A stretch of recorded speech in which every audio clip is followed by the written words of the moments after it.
sharp, I hear the bark and howling. I am the wolfman.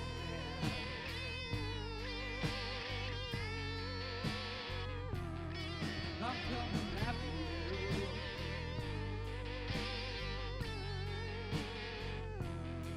I am the wolfman.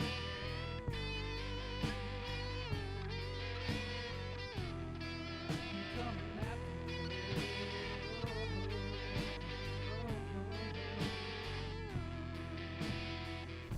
There is a bite that draws the blood, won't quench your thirst.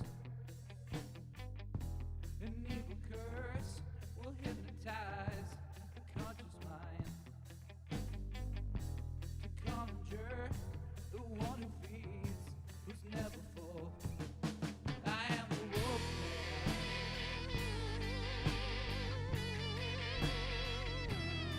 I'm coming after you.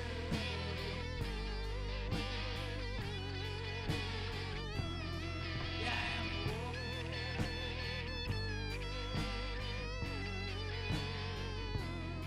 I'm coming after you.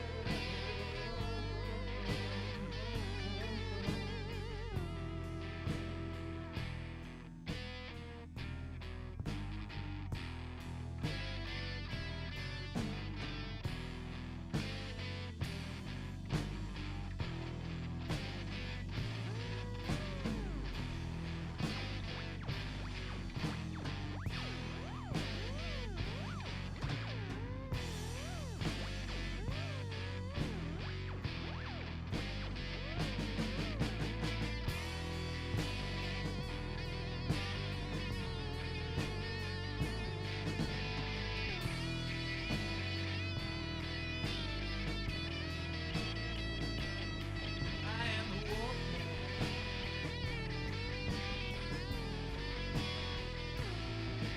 Coming after you. Coming after you.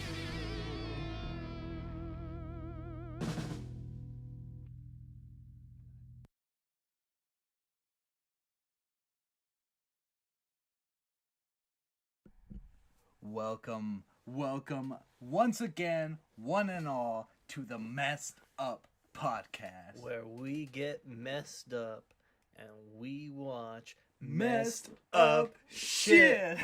shit. Damn. The song was a little quiet. We're still trying to figure out the audio here. But if you saw the last episode, this one's already not as bad. Because it's actually live.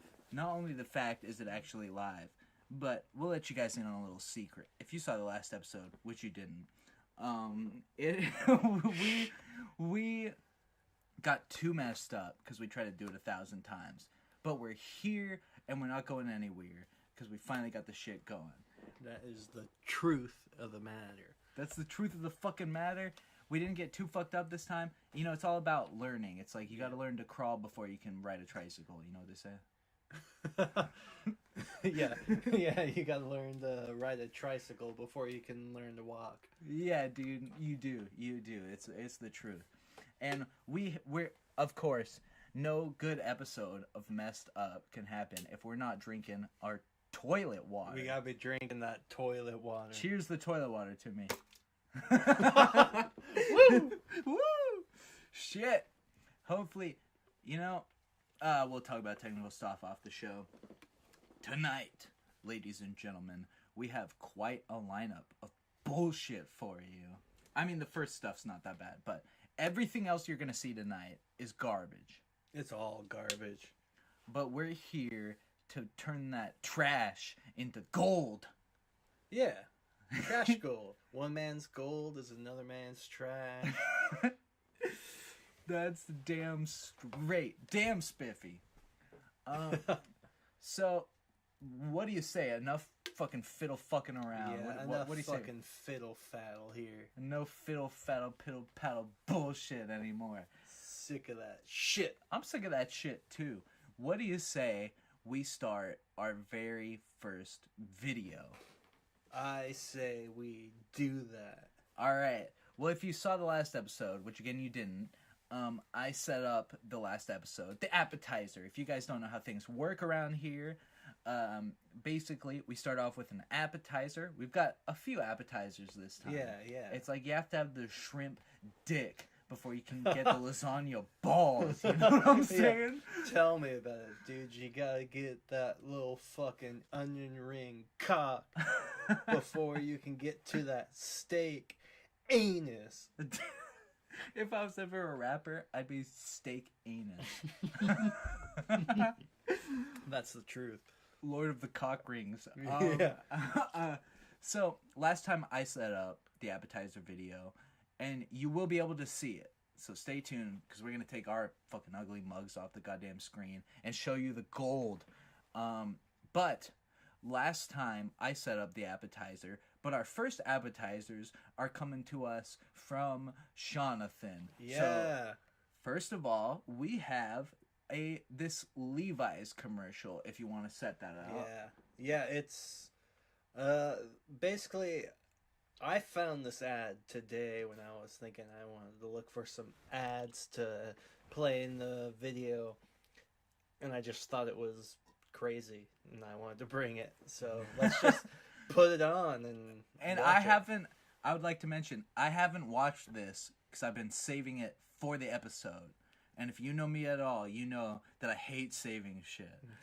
So that's how much I care about this podcast, people. All right. Well, we're going to go over here.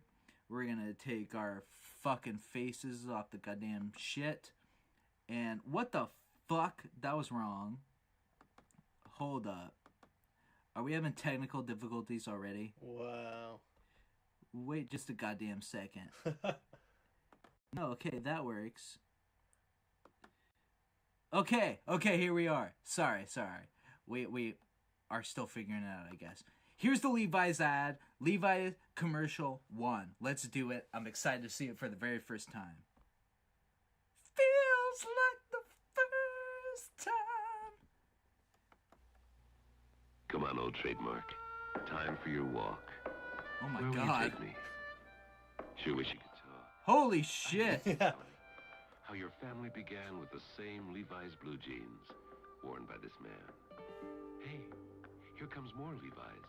Holy fuck, is this like the Levi's logo died and is going through its whole DMT trip afterlife? I think that might be it. It's like, so you got this red Levi's logo, and it hops out into this psychedelic, like, futuristic world. And it's going to get crazier. But the first thing you see is the guy who straight up invented it. He's like petting his little logo. He's like, looking for gold. And it's kind of beautiful, man. It is, and he had it like on a chain too. That's one of the weird parts. And another thing I gotta mention is, like, by the time this hit, I gotta imagine this is 70s if I had to guess. Yeah. By the end of the 60s, like, all the hippie, weird, psychedelic new age stuff kind of got like seeped into popular culture. Definitely. At that time. Totally did. And it's weird that it was just as accepted, considering how much Christian bullshit was still going on. But, like, for example, I have a good example of what I'm talking about.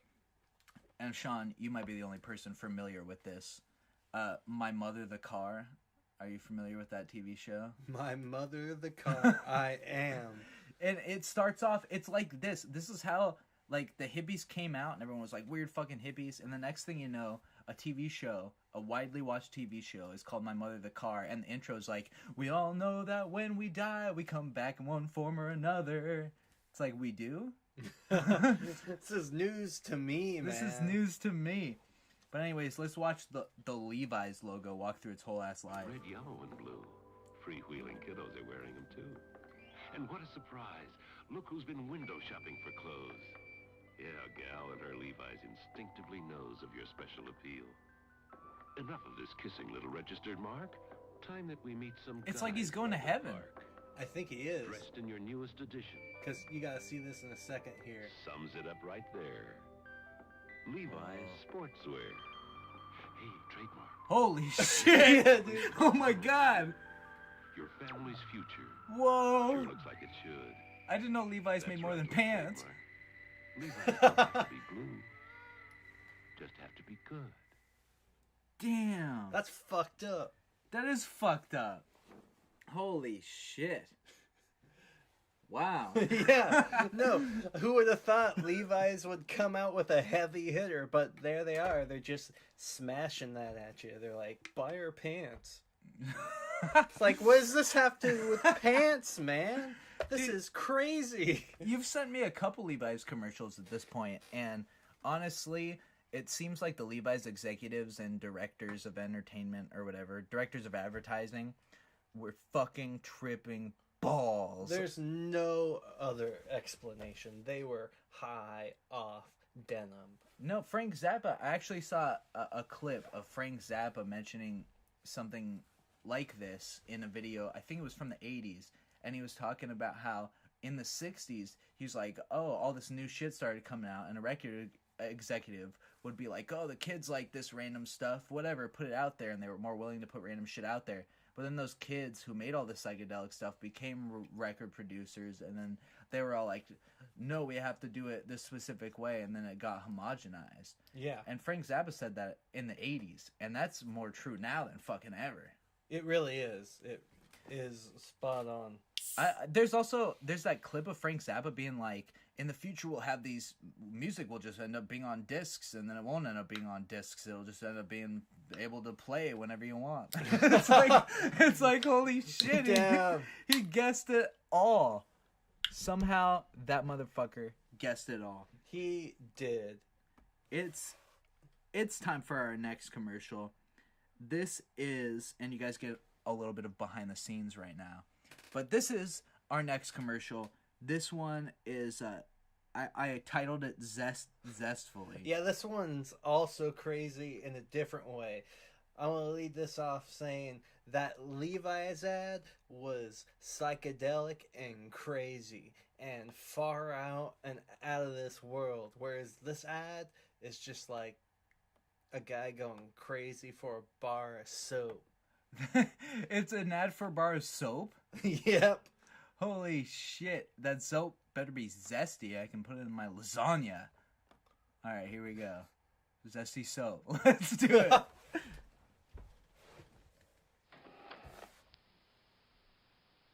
What the fuck? Ever wonder what they Yeah, mean he's by zestfully he's clean? sneaking around. He's like, gotta make sure no one knows I got my zest soap out. Nobody better know that I have my zesty soap.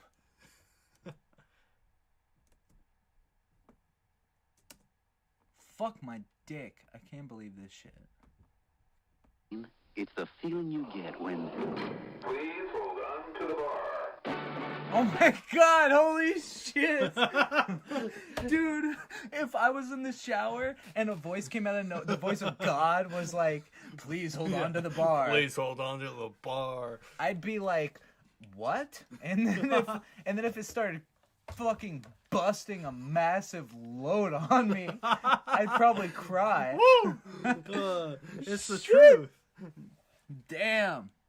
Let's keep going. He's on a fucking water slide now. He's playing Nintendo. Nintendo Soap. Nintendo Soap. Everybody, I'll be here all week. Damn, he's getting creamed. Oh my god, the audio's fucking horrible. That's zestfully clean. Damn. Isn't that crazy? My man got zestfully clean. Do you? It's true. Give me some fucking your expert opinion on zestfully clean. You're not fully clean until you're zestfully clean. Damn spiffy, if I ain't heard so myself.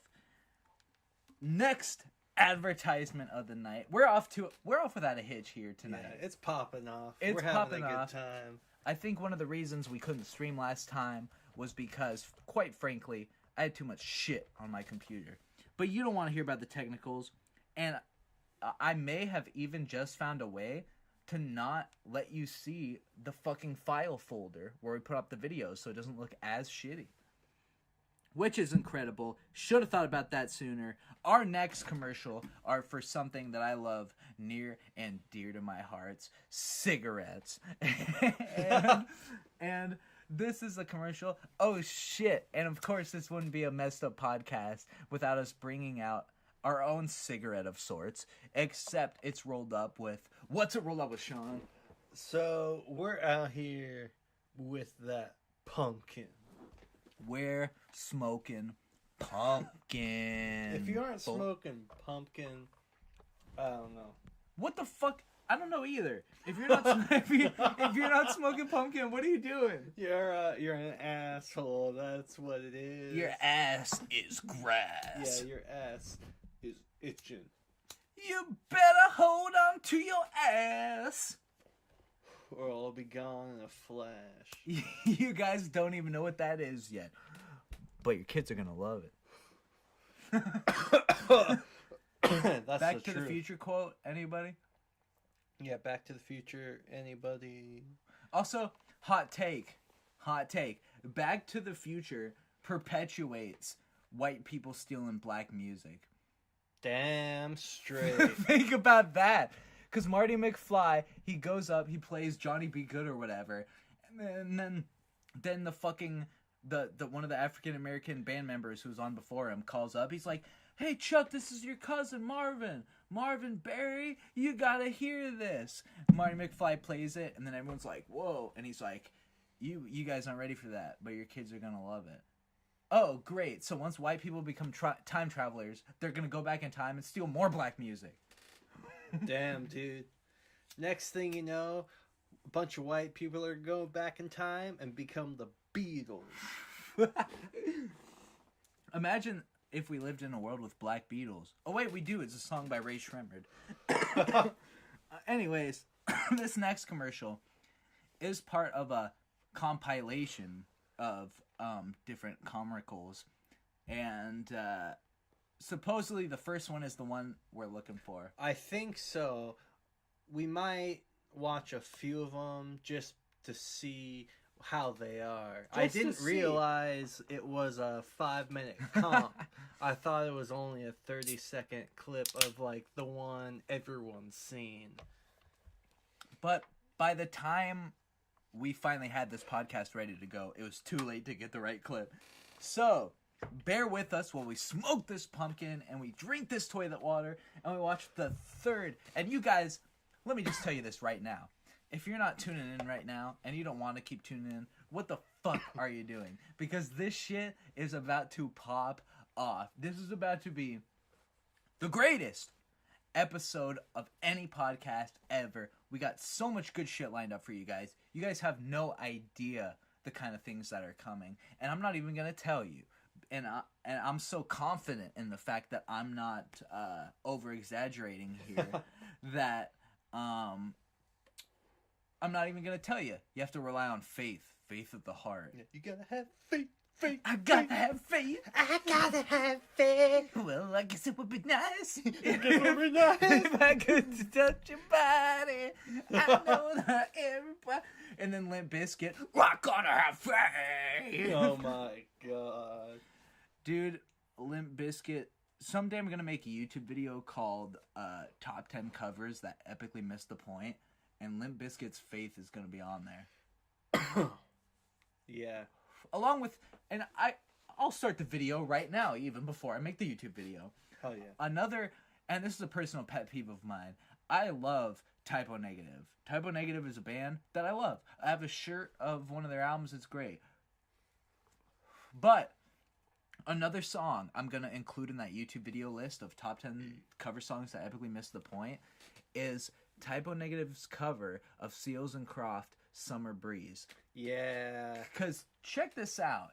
What is the whole fucking point of Summer Breeze? To sound like Summer Breeze makes me feel fine. Under the jasmine in my mind.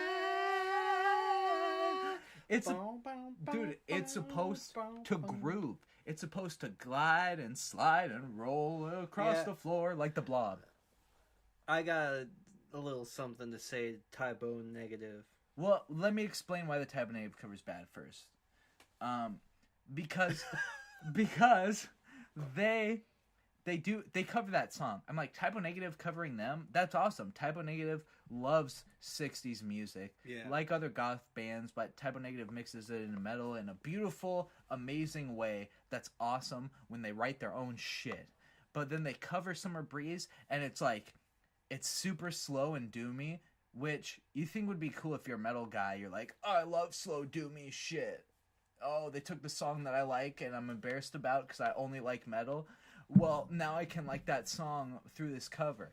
Fuck that. Because they do the cover and they slow it down so hard. It's like, Jin, summer breeze makes me feel fine. Look, I like feeling like a zombie. I like feeling like I'm sitting outside of a funeral in a black trench coat and crying.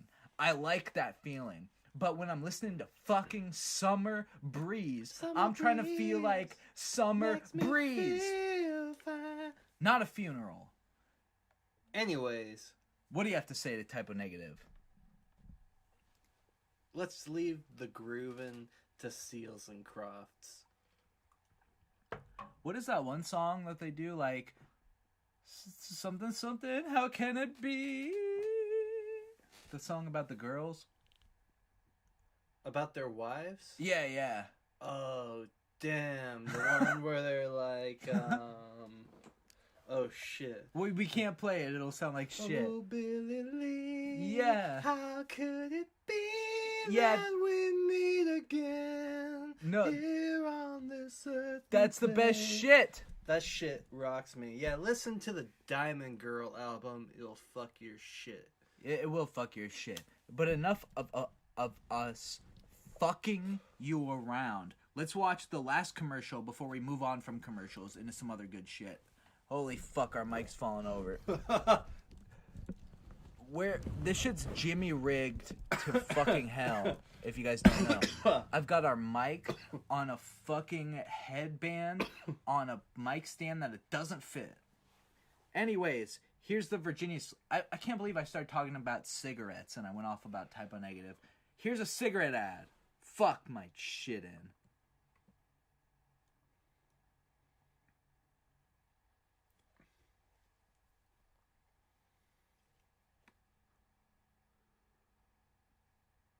Whoa. What the fuck? I'm sorry. Hold on. Shit. I'm sorry. Is this a feature film? Yeah. Okay, but it is. And I do have a few things I need to say about this commercial. Hit me. This First pumpkin's off, fucking me. Hit me with it. I'm just gonna keep interrupting you.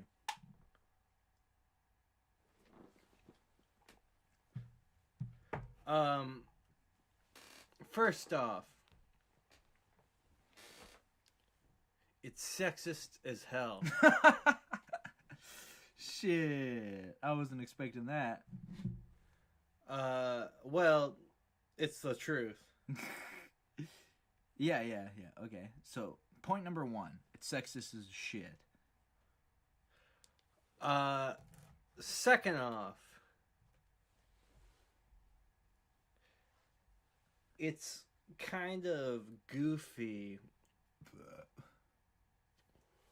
Sorry to burp right in the fucking mic. And it's a real interesting thing to think about how it's the way they use this to because it's all marketing. It's nothing but marketing. So play it and maybe we can talk a little more about it. We will talk more about it. Let's play this shit.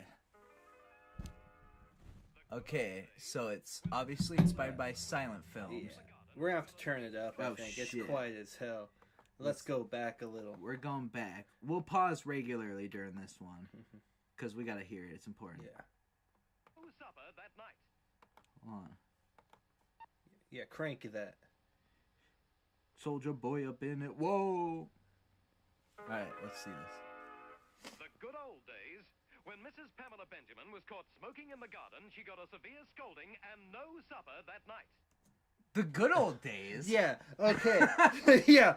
So first of all, they're like, oh man, remember when, like, if you went out to smoke a cigarette and you were like a lady and you're married, like they come and they like abuse you and then be like, no dinner, bitch.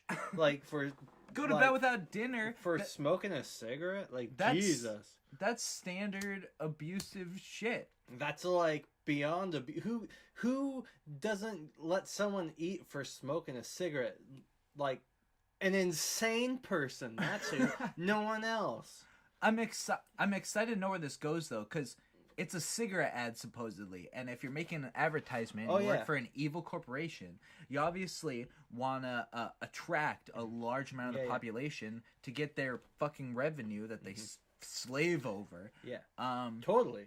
And women are a large part of the population, so obviously you'd want to get theirs too, their money too. But you're starting off your advertisement with the good old days, back when you caught your wife smoking. You could kick the shit out of her and not let her eat dinner. Yeah, a little crazy. It is a little crazy. But it gets groovy, believe me. And not in like a good way, but like in like like a commercialism, like adopting groovy shit to try and get money off of it. Kind of like what we were talking about, how in the late 60s, early 70s, everything was groovy because it's what was in. Which it should still be in, because being groovy is cool. But when you're using it to market and make money off of it, it's weird, but fun to look at. It is fun to look at. And you know who expresses that sentiment great and expressed it more than anyone else and changed this whole fucking world? The Monkees were ahead of their time. We're at the end of one of their episodes in their little interview segment. They went deep on corporate bullshit, taking over beautiful, spiritual, real concepts. I always think of Davy Jones saying, you watch the news nowadays and the advertisements are like, turn on with this. He's like, turn on? What does this turn on? True. What is it? Yeah, seriously. It's like, turn on. It's like, okay, I'm sure when the fucking record executive, when the advertising agent got the people together and gave them all the money and said, line my pockets so I can keep you people poor, he was really thinking about what Timothy Leary meant when he said, tune in, fucking turn on, drop out, and get high. I'm sure he was really thinking that. He was probably thinking, oh, the kids like this phrase, let me put this money in my wallet. It's like when fucking Nordstrom's changes their logo to the fucking rainbow flag for Gay Pride Month. It really is no different. It's just appealing to a market. It is. It seriously is. Let's see where this commercial goes. Later, Mrs. Cynthia Robinson was caught smoking in the cellar behind the preserves. Although she was 34, her husband sent her straight to her room. Then, at last, women won their rights. Hell yeah. Hell yeah, they did. Like, but they're getting taken away again? Oh my... Jesus is Lord. Don't even get me started. Fuck that. Yeah. No, seriously. Plus, it's like, finally, women were given their rights. Or you could even say, finally, we all acknowledge that women can have their rights in the media, and we're gonna treat them a little less shitty, but still the underlying problems that still exists with the discrepancies in the equality mindset of men versus women is gonna be the same, but we're just gonna pretend it's not real. Before we could just be like, yeah, it's real. Now we have to pretend it's not and still do it. Yeah, which is, some would say, would be worse. It is worse. It's like throwing them in the closet, gaslighting. Yeah. It's well, bullshit. seriously. And sorry, I want to stop that. Realistically, I mean, things have changed, but let's look at what's happening right here, right now, and what could happen if things aren't really addressed in a positive way. No, things haven't. Nothing's changing. Things It's haven't only getting changed. worse. Things haven't changed in the hearts and minds of evil people. No. Who only care about having $8 billion in their account when they already have their mansion and everything they could have. Seriously. Like, one thing about the distribution of wealth concept, and I'm not super well versed in it, this is a layman's perspective. I'm an idiot, as you could say. But I personally don't feel like it's... And hear me out on this, because it's going to sound bad at first, but then it's going to make sense. I personally don't feel like the people who have all the money, the top 1%, which is literally like a 1%, which is disgusting considering how many human beings are on this planet. The top... I'm not in favor of the top 1% having to give out their money equally. Like, hear me out on this. I'm not in favor of everybody equally making the same amount of money. Yeah. But I am in favor of adjusting how much money someone can make and adjusting inflation and how much money someone can accrue to put back into society to raise everyone else up to be able to exist with a living wage. Yeah. I'm in a full favor. If you do something extra and you amass more people naturally who want to give you money, that's fine. But at a certain cap, you cannot take the fucking land. You can't kill the land and build your shitty fucking mansion on it. And you could probably still have a nice house. If the distribution of wealth works that way, you could have a nice house. Now maybe you could say there's too many people in the world, and if that is true, I haven't seen the studies, but if that is true in terms of what's the word I'm looking for? Statistics, then the Illuminati should convince more people to not have kids. Something like that. Something like that. I'm in favor of the Illuminati if they're trying to right the problems in this day and age with brainwashing. Anyways, let's watch more of this commercial. Let's watch more of this. I was about to call her a bitch. That would have been the complete antithesis to my entire fucking statement. You've come a long way, baby. Oh my god, that alone is sexist as hell. Yeah. You've come a long way, baby. Like, you really did it, gal. Like, you're patting them on the head like they're a 5-year-old. You really can smoke cigarettes now. I forgot it was a cigarette ad. Yeah. Okay, so here's the shit. This is it. This is everything. It's like, women were fucking abused for years, and then they finally did some shit to get them a little less abused. But realistically, this is like late 60s, early 70s. They're still getting abused pretty hard. Truth. But they're like, we made cigarettes skinnier and longer, so yeah, you can smoke them, I guess. Wait, skinny? That's why they're selling them? Yeah, Because they made them skinnier and longer? Yeah, Like their bodies should be? yeah. Oh my lord! Holy shit! I cannot believe. I need to cheers to how messed up this is.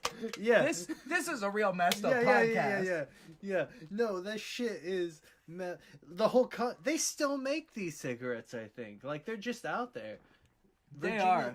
Virginia Slims, and I guess maybe now they're less like the women's cigarette. I don't know, but like I talked to my mom. She knows them as the women's cigarette. That's insane. Like, that's like, you talk to someone in the older generation, Virginia Slims were women's cigarettes. That's just what it was. It's like the handbag of cigarettes or something, it's like for women's. It's a women's accessory. Every time I think it can't get worse, it gets worse. Like, here's a fucked up one.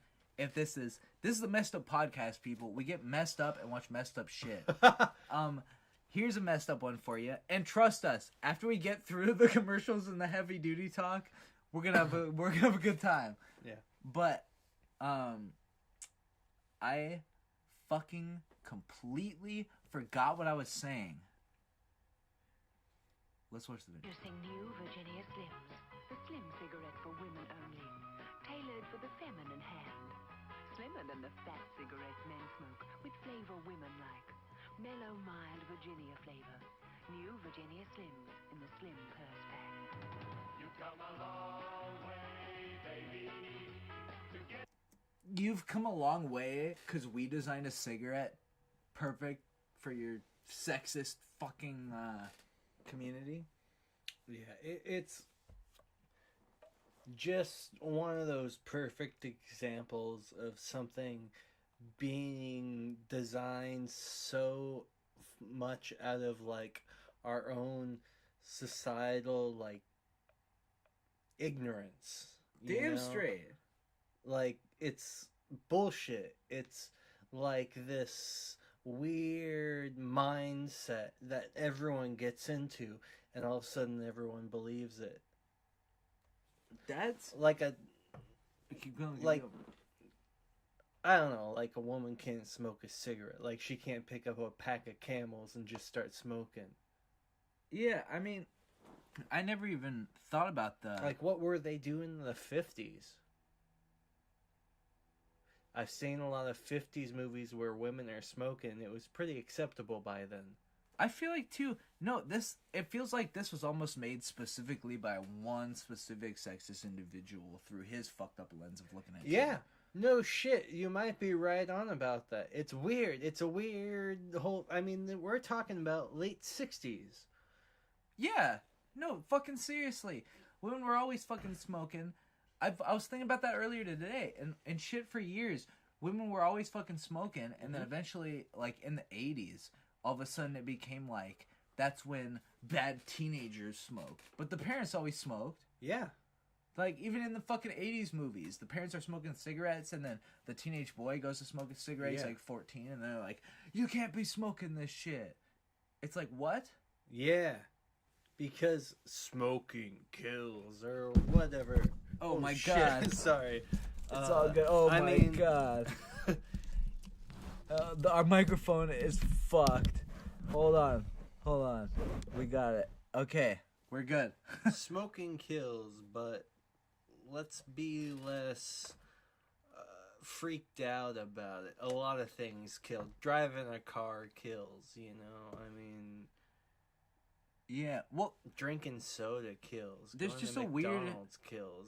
It's a stigma at this point, and let's not freak out over cigarettes. I mean, seriously. No, well, there's a weird thing that happens where parents think it's okay to do something like something's accepted as things that adults just do. But if they find their kids doing it, they fucking punish the shit out of them and tell them how bad it is, even though they do it every day. And that's a hypocrisy. it is a hypocrisy. And that like, there's probably some merit even if there's a merit to what a parent's saying when they're mad at their 13-year-old son for drinking a beer. Mm-hmm. Even if there's some merit to that, they're still doing it every day.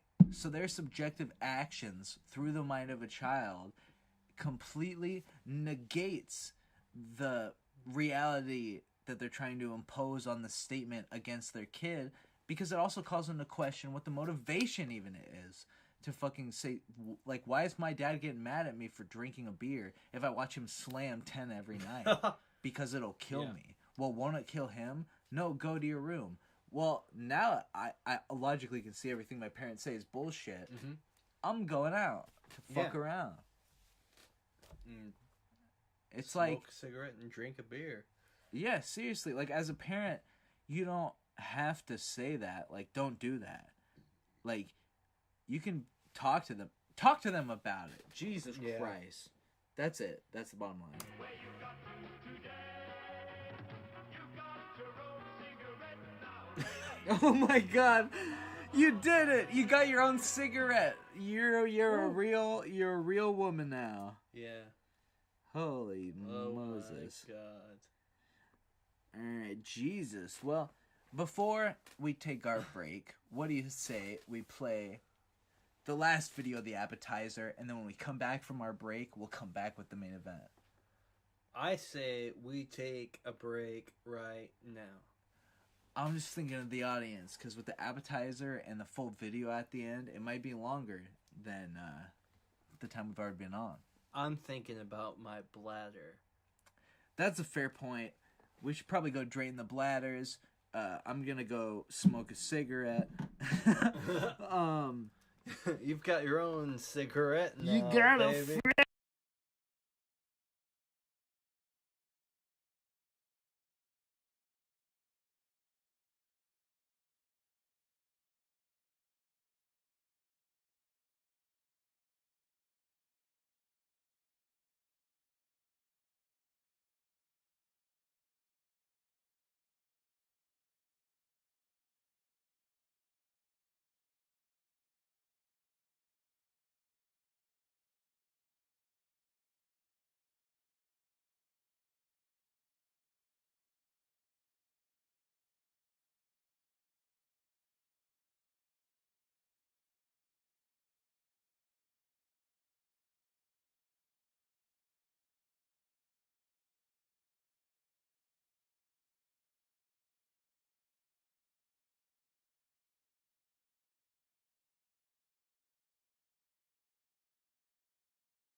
You got it.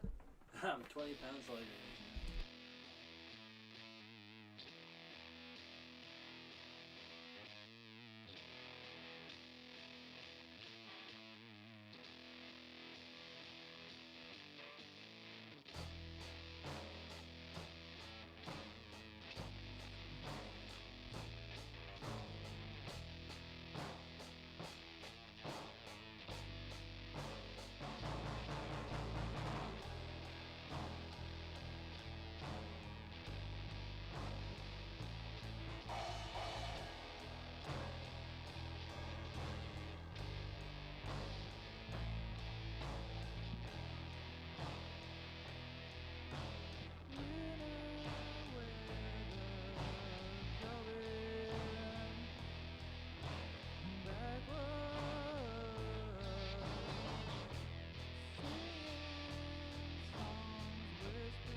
Nature's always calling.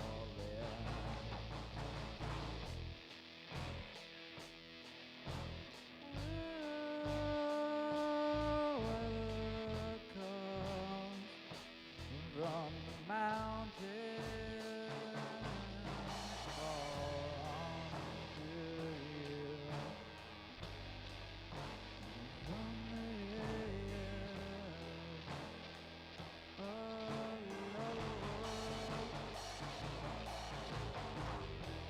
when I look out my window, I see something that isn't there.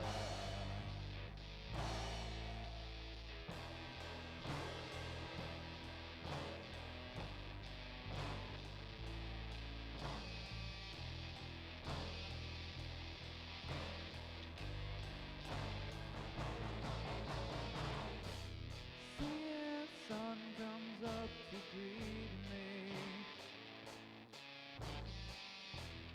on another summer day. When I look outside my window, I pray for it to go away. When the time comes back around, it shows the thing that never seemed to come to life. Summer is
It just takes a while to come back, yeah.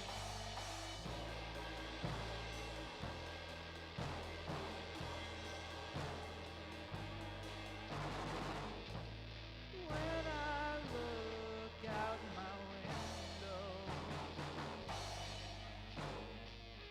I see the sun approaching, yeah.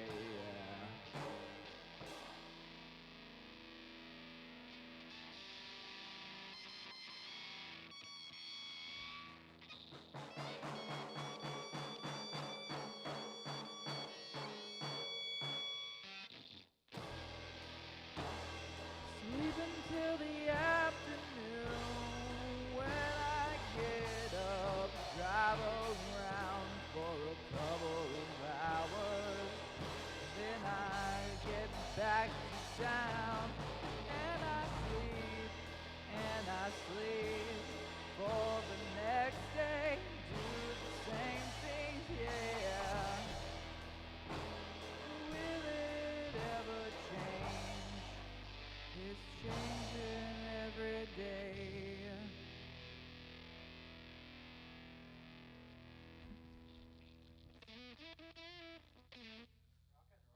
Yeah, rocking.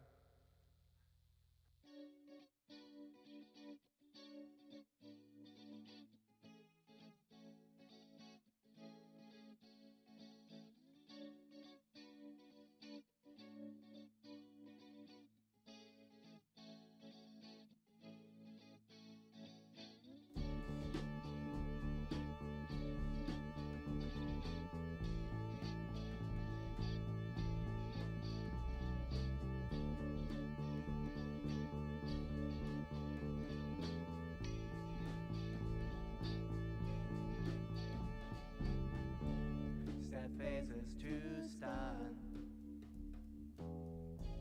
I thought we were having fun. You blew it away. You ruined my day. Now I'm on my own. Yeah, I'm all alone. Is anyone home? Yeah, I'm all alone. You ripped up my heart right from the start. I was a target and you were the dart. Now I'm on my own. Yeah, I'm all alone. Is anyone home? Yeah, I'm all alone.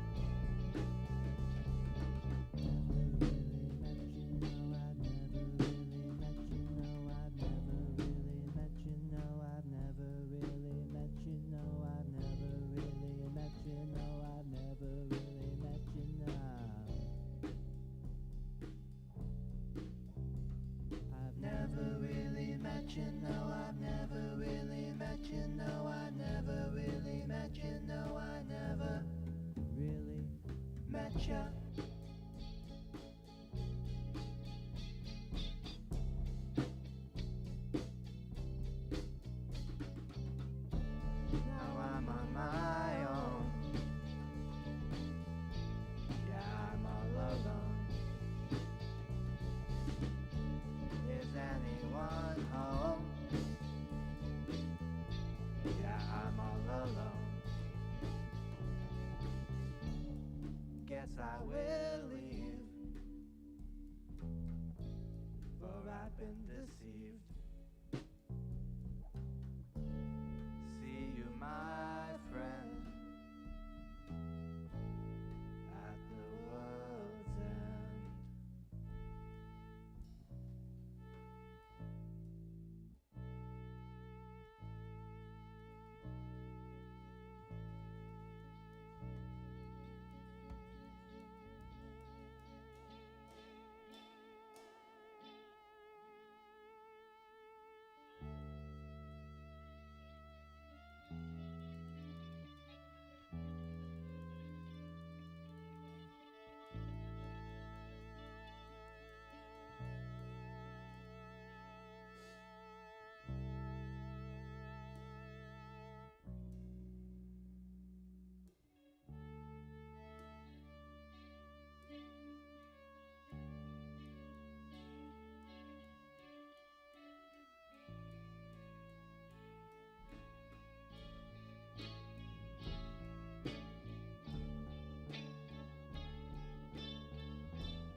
We were getting the muffins on the phone.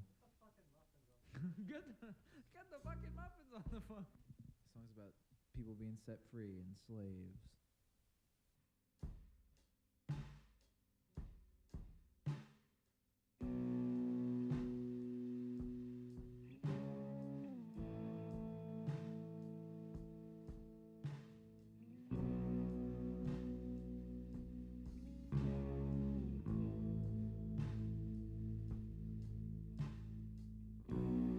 We've been slaves for far too long. Ball and chain on all summer long.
In the desert, in the heat, to please the Maker, that will mean the King is angry. He wears a crown to build a castle. He casts us down. Please, Almighty, come set us free. Unleash the power and let us be. Come wash away the pain and set us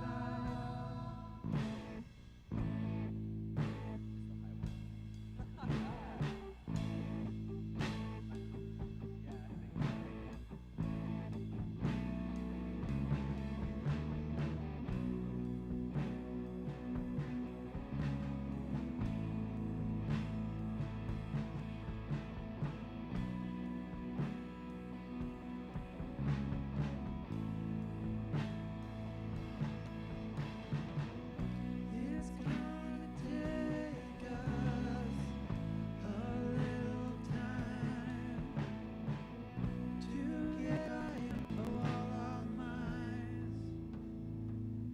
Blue skies above us, for clouds to ride.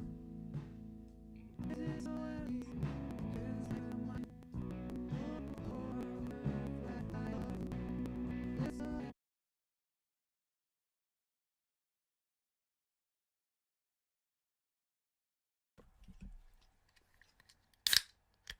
Shit. Yes. We are We're bitches. We're finally back from our slumber. We apologize for how long it took us to get back. We're having major technical fucking difficulties at this point.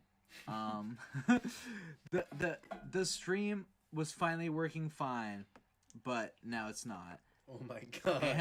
And my computer's going really fucking slow, but it's all right. So, next up on the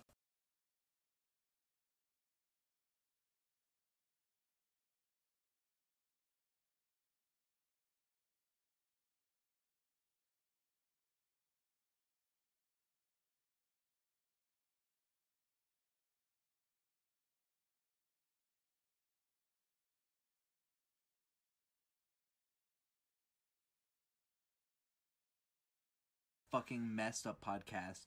Sorry that break was so long again.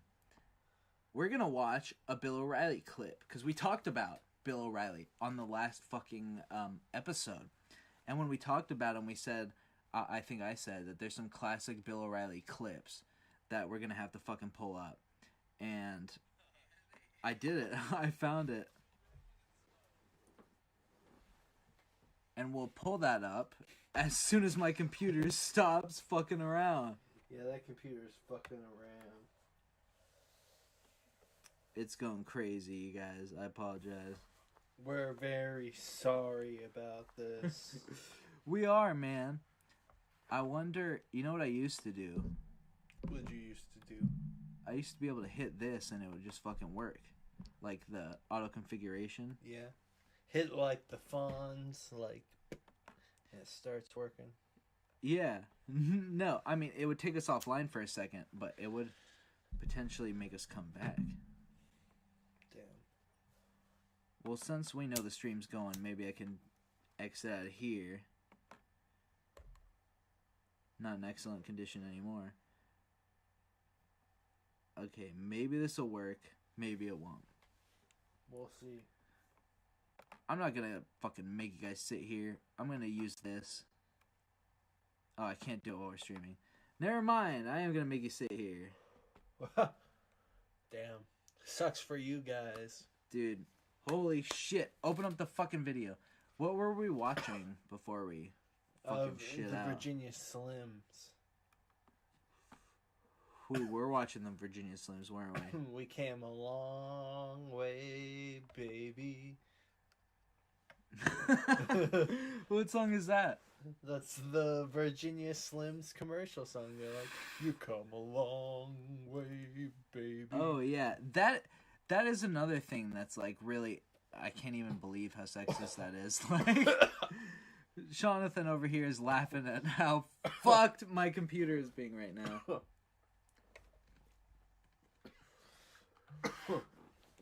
I'm planning to do a whole like technical difficulties segment in the episode. Maybe I'll cut all this shit out. Might have to be that way. There's an option to do that from YouTube itself, right? Probably. I thought that there was. Dude, now my task manager ain't even working. Uh-oh. Holy shit, nothing is fucking working.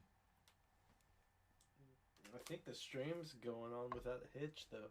I know, that's the fucked up part. how is the stream working, but nothing on the computer is? I can't even believe how sexist that is. Like, Jonathan over here is laughing at how fucked my computer is being right now. Yeah, listen to that shit. That shit's popping off. Dude, the videos, they're just refusing to play.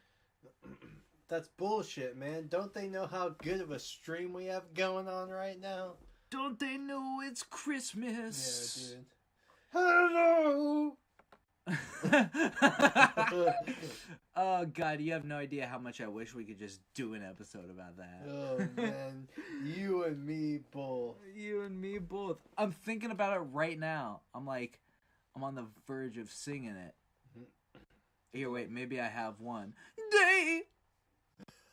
Oh my god, I think it cut out of the fucking stream. Oh shit. Holy shit, what happened? I don't know. Let me listen to this. Is shit. it still going on there? Oh my god. Yeah, listen to that shit. That shit. Oh god, you have no idea how much I wish we could just do an episode about that. Oh, man. You and me both. You and me both. I'm thinking about it right now. Oh my god, it's still going. Oh, fuck. But we're not even pulled up. Oh my god, I think it cut out of the fucking stream. It didn't. What is going on? What happened? Oh, I fucking hate technology. Oh my god. Okay, it says there's no running apps.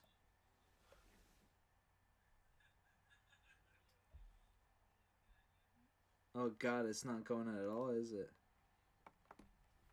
Hold on. Who knows? We'll bring it fucking back, hopefully. We're just lost in a live stream hell. I know, it is a live stream hell. Come a long way. Come on, you fucks.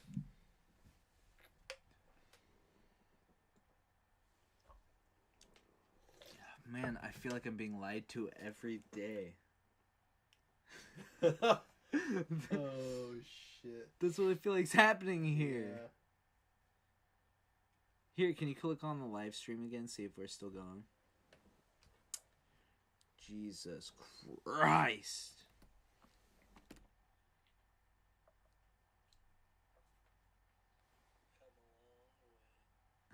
Oh my god. Why are we still going? The fucking... You guys don't understand. The fucking app isn't even pulled up on my goddamn computer. It says we're not streaming live. What kind of fucking hacker shit is this? This is a hell. This is an Inception. Best live stream ever. Best fucking bullshit garbage. Oh my goodness. Oh my god. Why are we still going? The fucking... You guys don't understand. The fucking app isn't even pulled up on my goddamn computer. It says we're not streaming live. What kind of fucking hacker shit is this? Okay, well we're finally streaming live again. This is a hell. This is an Inception. At the very least. Hey, we're streaming live. We're still... Can you fast forward to where we are now? Like, it's like Spaceballs, dude. We're like, shit, wait, what part are we at in the plot? What do we do? Well, let's watch the VHS.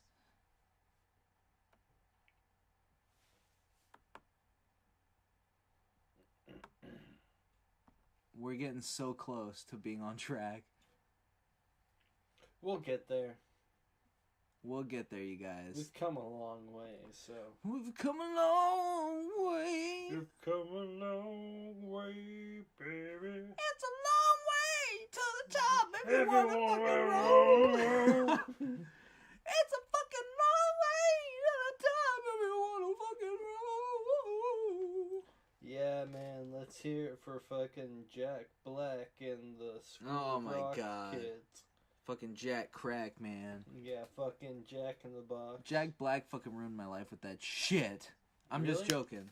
School of Rock's alright. I actually do like Tenacious D. I like Jack Black, but I also hate him. I think that is a valid reaction for Jack Black. Like, he's awesome, but fuck that guy. Nah, I think we're right on the fucking funny money there. Jesus H. Christ. Whoa. There's a part of me that really wishes the videos would just fucking play. That'd be sweet. That'd be awesome. It would almost be like the best podcast ever, like I promised you guys. It would be... Based. It would be based and fucking red-pilled. I'm black-pilled right now. I'm black-pilled to my dreams. Wow. Fucking blue pill. Fucking blue-pilled bullshit. Well, we're finally getting somewhere. Don't That's tomorrow, fucking and move. that is it for us today. Oh my god, no. We don't want to play this one. Whatever it is, it's not right on the teleprompter. I don't know We what don't that want to is. play I've Fuck never It, We'll seen Do that. It Live. Even though I'm about to have a Fuck It, We'll Do It Live style freak out. If this shit keeps fucking playing. Oh my god. Dude, I'm on my way to fucking misery. Oh man, Bill O'Reilly over here. God damn. All I know is my fucking shit is fucking going Yeah, nuts. Pause that shit. The video is not even fucking playing. Can't read it. There's no words on it.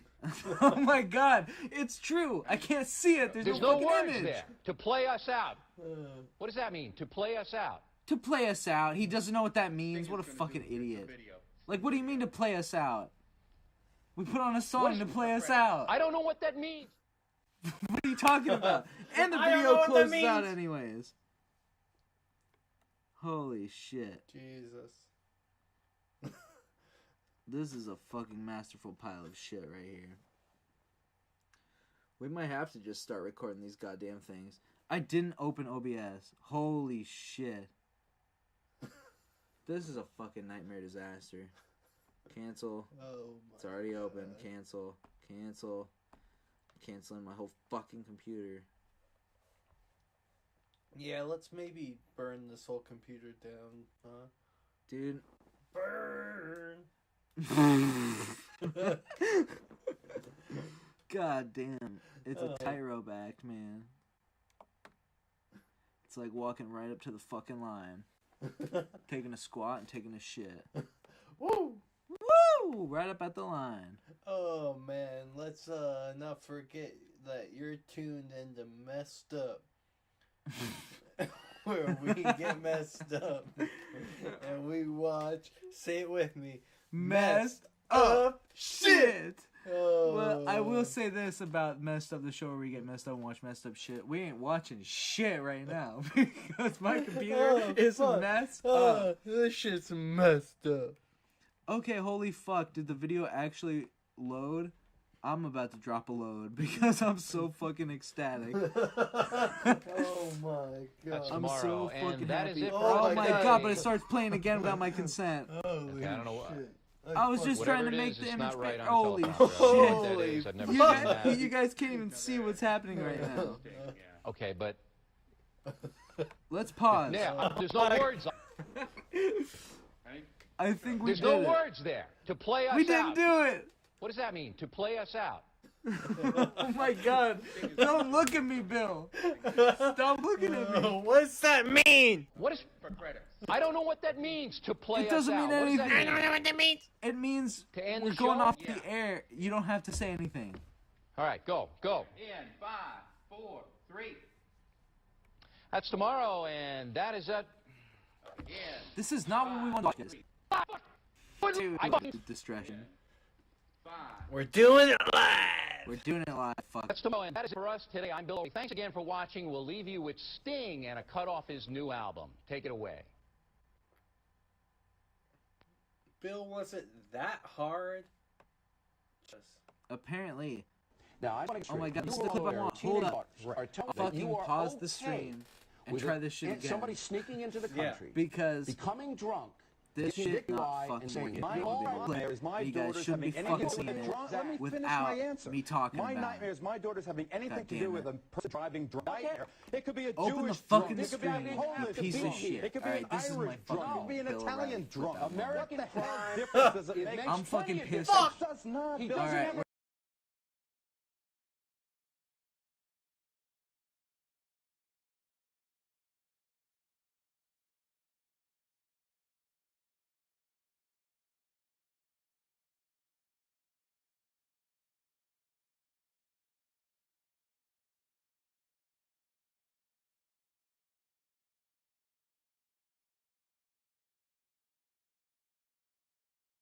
taking our headphones off. We're doing.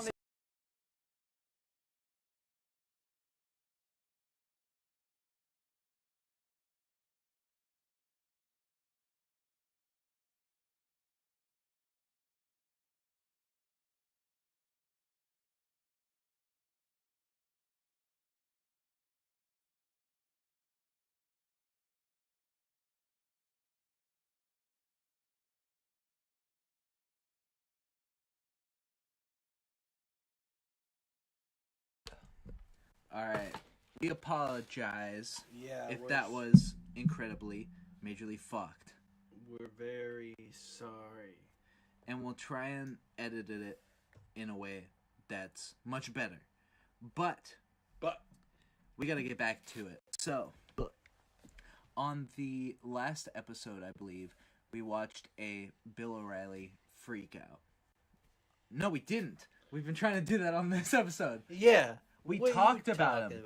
We did talk about We it. talked about Bill O'Reilly, and I said it would be great if in the future we got Bill O'Reilly clips. Yeah. So, we have Bill O'Reilly freakout compilation clips. And the thing I'm thinking about those is that the first one stars like it's a fucking film. The first one has Geraldo Rivera arguing with Bill O'Reilly. Now, my personal opinion, Geraldo Rivera is also someone who's complete garbage. And the second guy might be questionable that's in this freakouts that we're going to watch. But honestly, whether or not Bill O'Reilly's even somewhat right in his hatred of these people, they roast the fuck out of him with no context. Hell yeah. We don't even need it. Alright, let's watch this shit. Even if our audio is crackly, we're doing it. So he takes off his jacket, he's pissed. Now, I just want to get this straight. You, Geraldo Rivera, with teenage daughters, are telling me that you are okay with somebody sneaking into the country, becoming drunk, get convicted of a DUI, and staying here. You're all right with that. My nightmare is my daughter's having anything to do with a drunk. Let me finish my answer.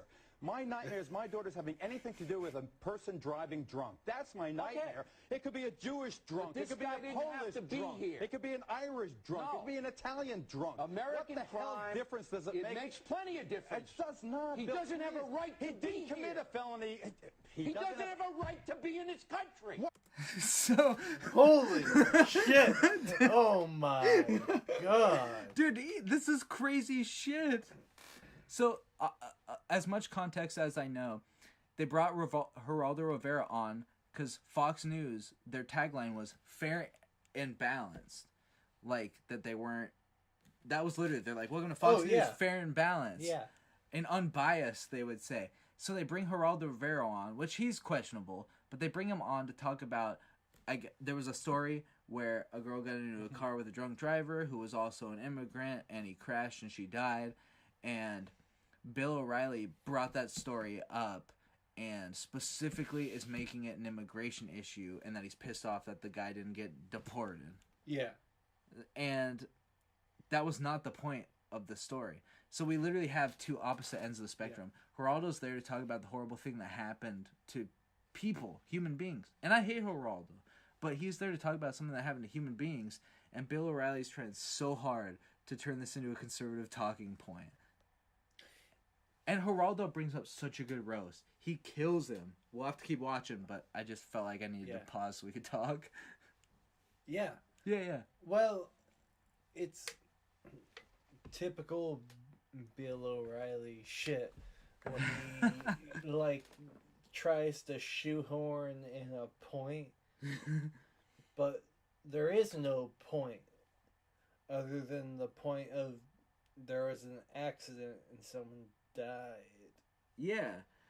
But he wants to take that and make it like, oh, if people get into our country, they're going to crash cars and kill everyone. Like, what talking point is this, dude? Like, it's weak, man. I'm sorry, but you dragged your wife down the stairs by her hair, man. Fuck you. Holy shit. That's in a compilation I actually didn't pull for this episode because it wasn't entertaining enough, because he's older, so he's not like getting fiery like he does in this one. Yeah. But it is a lot of him getting butthurt in interviews where people are like, that girl, it might have been his ex-wife, I'm not sure. It was at least an intern who worked with him. She wrote a book about how he was a sexual harasser and stuff. Yeah. There's a news clip where they're talking to him, and they're like, what about this woman? What do you think about her? And this is right when the book comes out, and he's like, I don't really know much about her. And then one of the other girls is like, she wrote a whole book about you, and they all start laughing. And he's like, I'm not going to talk about these sort of things. It's degrading to my network. What an asshole. And then they fired him because he's a dick. Damn straight. Now, watch more of this shit. But that has nothing to do with the fact that he was drunk. He should have been deported. deported. What if, He should have been deported, and this mayor and the police chief didn't deport him. listen, do you know how many people we have in jail? How many of them are illegal aliens? Illegal aliens commit crimes at a lower rate than citizens do. First of all, got him right there. Geraldo's kind of killing it tonight. Geraldo kills this one. And I've seen Geraldo say and do some disgusting shit, but this is not one of those things. He is on fucking fire right now. This guy shouldn't have been here. Cool your jets. It has nothing to do with illegal aliens. It has to do with drunk driving. Wait, hold on. He says something great right here. Listen to this. Don't obscure a tragedy to make a cheap political point. Damn! He called him out straight up. That's exactly what he did. That is what he did. No, he literally killed him. He said, don't use a tragedy to further some political point. Like, he killed him. He killed him in the flesh. And Bill O'Reilly's literally sitting over there screaming like, deport his ass! Why didn't the mayor of New York deport him? It's easy to see how this kind of stuff quickly leads to Alex Jones type shit, where it's like, they didn't deport the immigrant because they're trying to replace white people because they're actually Jewish aliens. Like, it's easy to see how that leads to that. If you're willing to suspend your disbelief this much, of course you can go down the rabbit hole. Yeah. It is a cheap political point, and you know this is justice. This has nothing to do with that poor old lady mayor. You want nothing to do with that mayor. You want anarchy. No, what you I want open border anarchy. What? Oh my god, dude. He's getting pissed at him for being too liberal. And correct me if I'm wrong, but anybody who would even know if I'm wrong, I'm almost positive that I've seen Geraldo make like Christian videos like atheists have no morals, because where does morality come from if not the Bible? If you're an atheist, you think it's okay to do whatever you want, even if that means killing people. Like, I've seen Geraldo in one of those type of Christian VHS bullshit videos. But listen, at the end of the day, if the guy's right about something, he's right. Somebody can be a total shit person and have a totally, completely perfect opinion about some sort of social issue that, even if everything else he does and says sucks, he is demonstrably right on this one thing. No, you're right on. I mean, I think the main thing is Geraldo kind of sucks, but every now and then he gets based. He's the guy from Weird Al's UHF that they're parroting when they're like, we're gonna open Al Capone's glove box. And he is. And he's like, road maps. That's a parody of Geraldo. Yeah, totally. He did a whole like hour special. Like, we're gonna open Al Capone's like secret fucking lair or whatever. And then they open it and he's like, well, we found nothing, folks. I made a bet that if we found nothing out to this intern, I would have to sing the ABCs. So, A, B, C, D, B, F, G. We'll find you guys later. H, I, J, K, L, M, N, P. Good night, everybody. Like, he was a total fucking fool. He was completely embarrassed and destroyed because he was basically a Jerry Springer type character. No, he really is. It's just none of this news is real. I mean, Fox News isn't real. It's a staged thing. And all these guys are like this weird blend of fiction and non-fiction. It's bullshit. It is bullshit. But let's listen to Geraldo yell some more. What I want is fairness. We have lured these people. We have lured these people. This is the law. Also, I mean, we haven't really even commented on the fact that Bill O'Reilly is being a fucking unhinged lunatic. Oh my god. Okay, so I have to lay this out like this. I have seen my fair share of the O'Reilly factor growing up in a household that had Fox News on a lot. Like, a lot. And O'Reilly factor and Hannity and Combs back to back. Oh my god, Hannity! I watched, and I'm talking about when Hannity had Sean Combs as his side guy. I forgot about That's Sean some Combs. old shit. That's like some back in the day shit. I watch that shit every night with my mom. I've seen a fuckload of these. And I've seen a fuckload of Bill O'Reilly's freakouts. He's wild.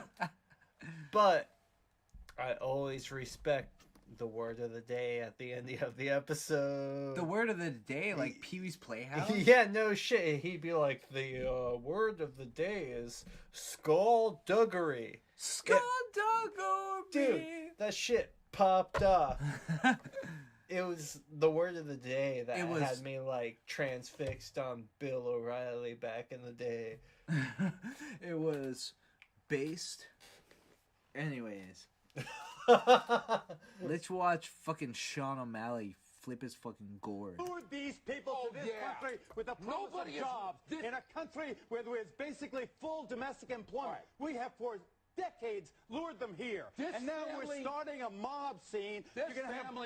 You want your viewers to go knocking on people's door to door. Are you an illegal? I'm going to take you outside and do something. I want the law enforcement. Damn, he's killing him. No shit.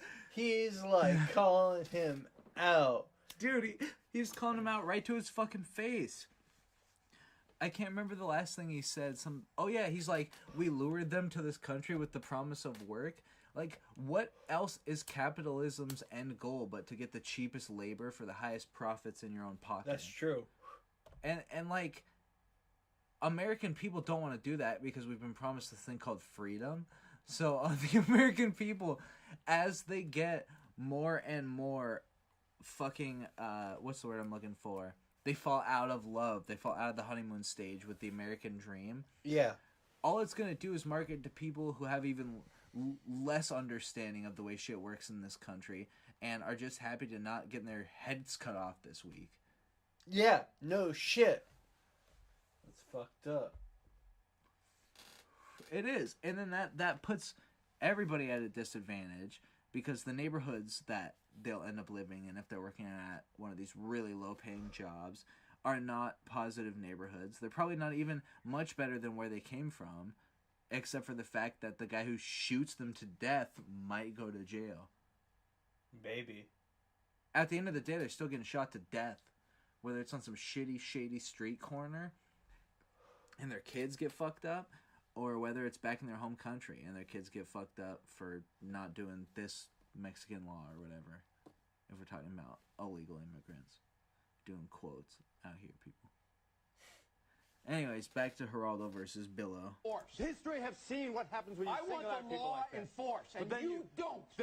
Bill, half of Congress, if they had the courage, the President of the United States, if you look at what he has to say, all want reasoned immigration reform. Then but to take this tragedy in Virginia Beach and make it about illegal aliens is a sin.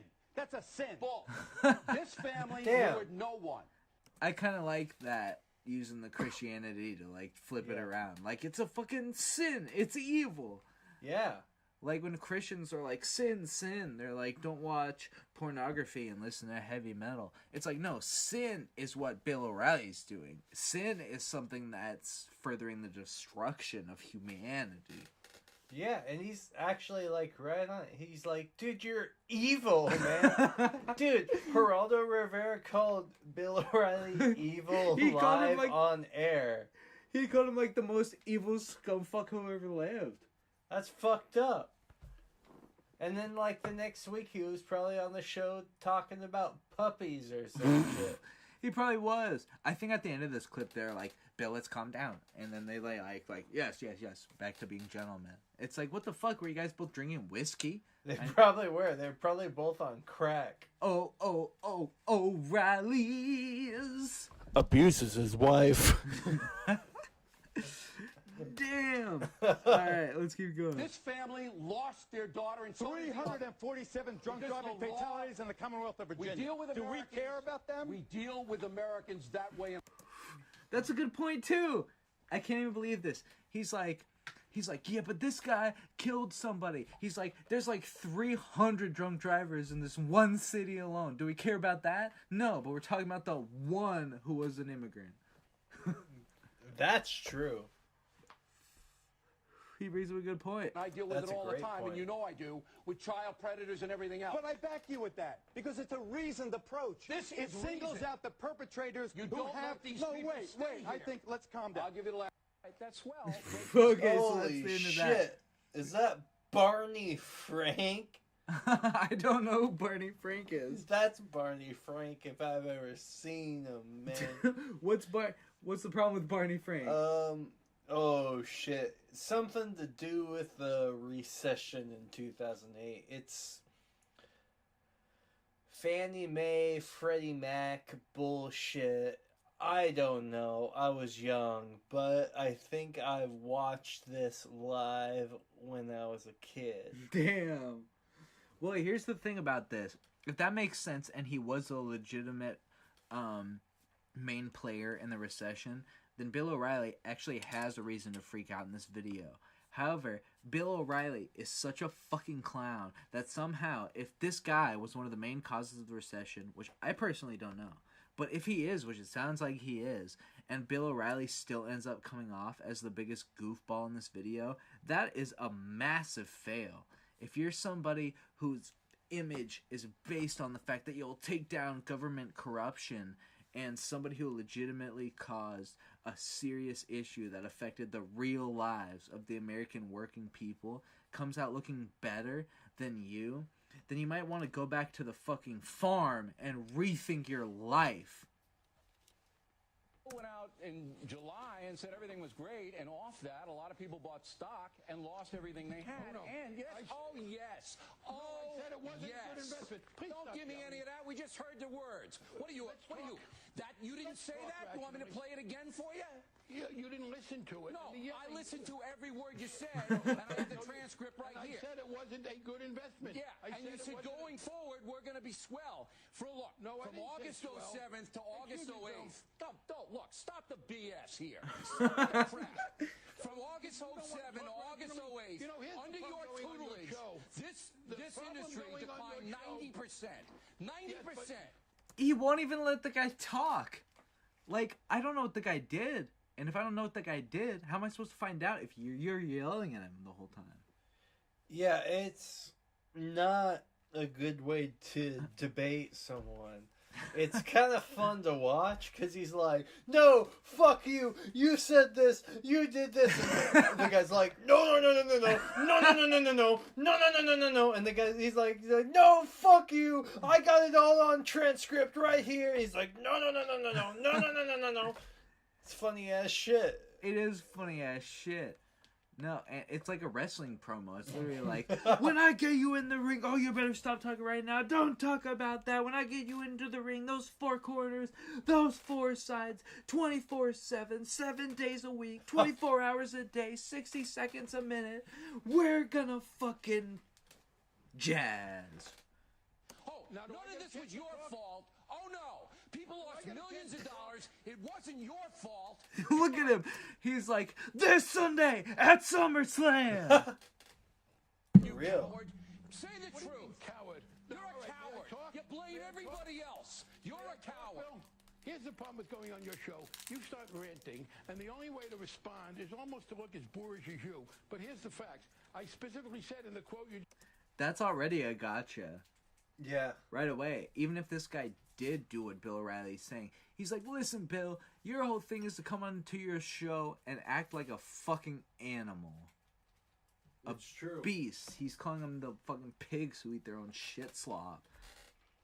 just played that I didn't think it was a good investment. I wasn't telling anybody to buy stock. I said it wasn't a good investment. Secondly, I wasn't presiding idly over this. I was trying to get the regulations adopted. Look, we got them adopted. It is Barney Frank. It just said. Damn. That's him. You're right. Bottom line is, you're there 2 years. Bottom line is, stock drops 90%. Yes, in any private industry, you're out. In any private concern, you're out on your butt. But not here in the federal government. You can come in and make every excuse in the world, blame everybody else in the world, and then call me boring. I'm not going to be bullied by your ranting. He's not going to be bullied. But from what you told me about him, I'm starting to think now, because when I first watched this, obviously I was like, He probably didn't do it because I hate Bill O'Reilly. But thinking about it now, if he is one of the main people who's the cause of the recession, then maybe he is at fault for what Bill O'Reilly says. No, I remember watching this as it happened live. I remember this very well. Everyone hated this motherfucker back then. So getting them on Bill O'Reilly and having Bill O'Reilly yell his ass off, everyone was kind of into it. So this kind of like helped him at this time he was like king. Yeah, no, he was a little based in this one because he's just like, fuck you! And he's like, no. But I will say, the guy does outclass him at every turn and uses vernacular to destroy him in a way that no one else does. Bill O'Reilly's still a pig. That's true, but if this guy did do that shit, then fuck him. But if I'm trying to learn something and I'm the American public, even if this guy is wrong, I haven't been taught anything. No. It's just fun to watch. You can rant. It's like popcorn, and this is supposed to be the news.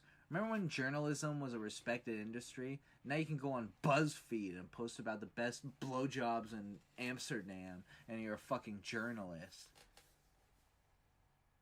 Is BuzzFeed still around? Probably. They're probably doing top 10 hottest guys from American Horror Story right now. All you want, you're not going to shut me up. The problem was that we passed in 1994, in fact, the bill. Now we're back to 1994. Yes, this is bull. This is why. Look, my thing is, what's the problem with somebody giving you context to, like, he's like, back in 1994, this is actually where this whole train of the stock market going down started. And Bill O'Reilly's like, who cares about 1994? You fucked up our constitutional rights. The Constitution, which was written in 1872 or whatever. It's like, he's like, oh, now we're going back to 1994. Listen, what you're doing, because it all boils down to the Constitution and the Declaration of Independence, which were made when? In the 17 and 1800s. And he's like, 1994 is too far back. At this point, it was probably like 10 years ago. And the guy's just trying to lay out what's recently happened. Americans don't trust the government. No, this is why your stupidity gets in the way of rational discussion. The fact is, it was in 1994 that we passed. He did just roast him right here. Did you hear that? Let me hear that. Yes, this is bull. This is why Americans don't trust the government. No, this is why your stupidity gets in the way of rational discussion. Damn. Kill him. That's what I'm saying. Even if this guy's wrong about everything, he's right in his approach to respecting the intelligence of the human race because he finds ways to roast him anyways. The fact is, it was in 1994 that we passed a bill to tell the Fed to stop the subprime lending. We tried to get them to do it. The first time we were in power again in 2007, we passed the bill to regulate Fannie Mae and Freddie Mac. So during the 2 years you tried to put a happy face on this in July. You tried to put a fan. Now you won't take it. Look, at least Cox is man enough. At least Cox is man enough to say he screwed up. Bill, you're not. My thing is also, like, should you really be inviting a public figure, someone who's in the government, onto your news organization in the middle of the day, going on to thousands of people as a objective, serious journalist who's there to get to the heart of the questions and really ask you questions, and you're gonna show up and be like, you fucking did this and did that, and he's like, well, if you want to know the history of that bill, actually the law was written. Well, you're fucking enough with the excuses.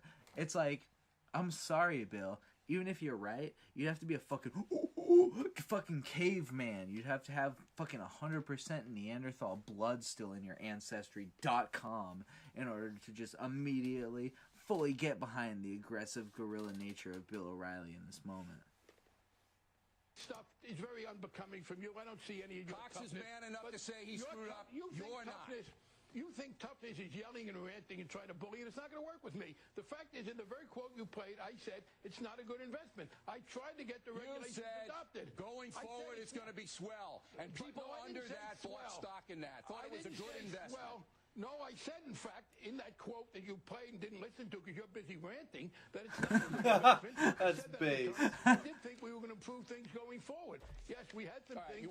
Let me read you your quote here, okay? Okay? I do think the prospects going forward are very solid. You left out the part about not being a good investment. People bought stock when you said that.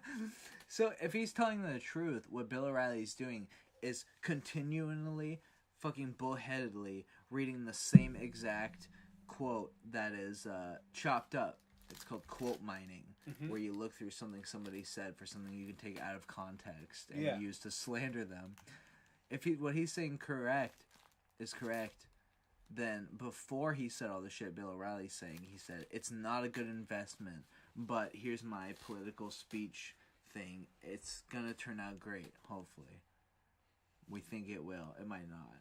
But it's not a good investment. Don't do it. Like, he started off saying no. And Bill O'Reilly, that's the thing.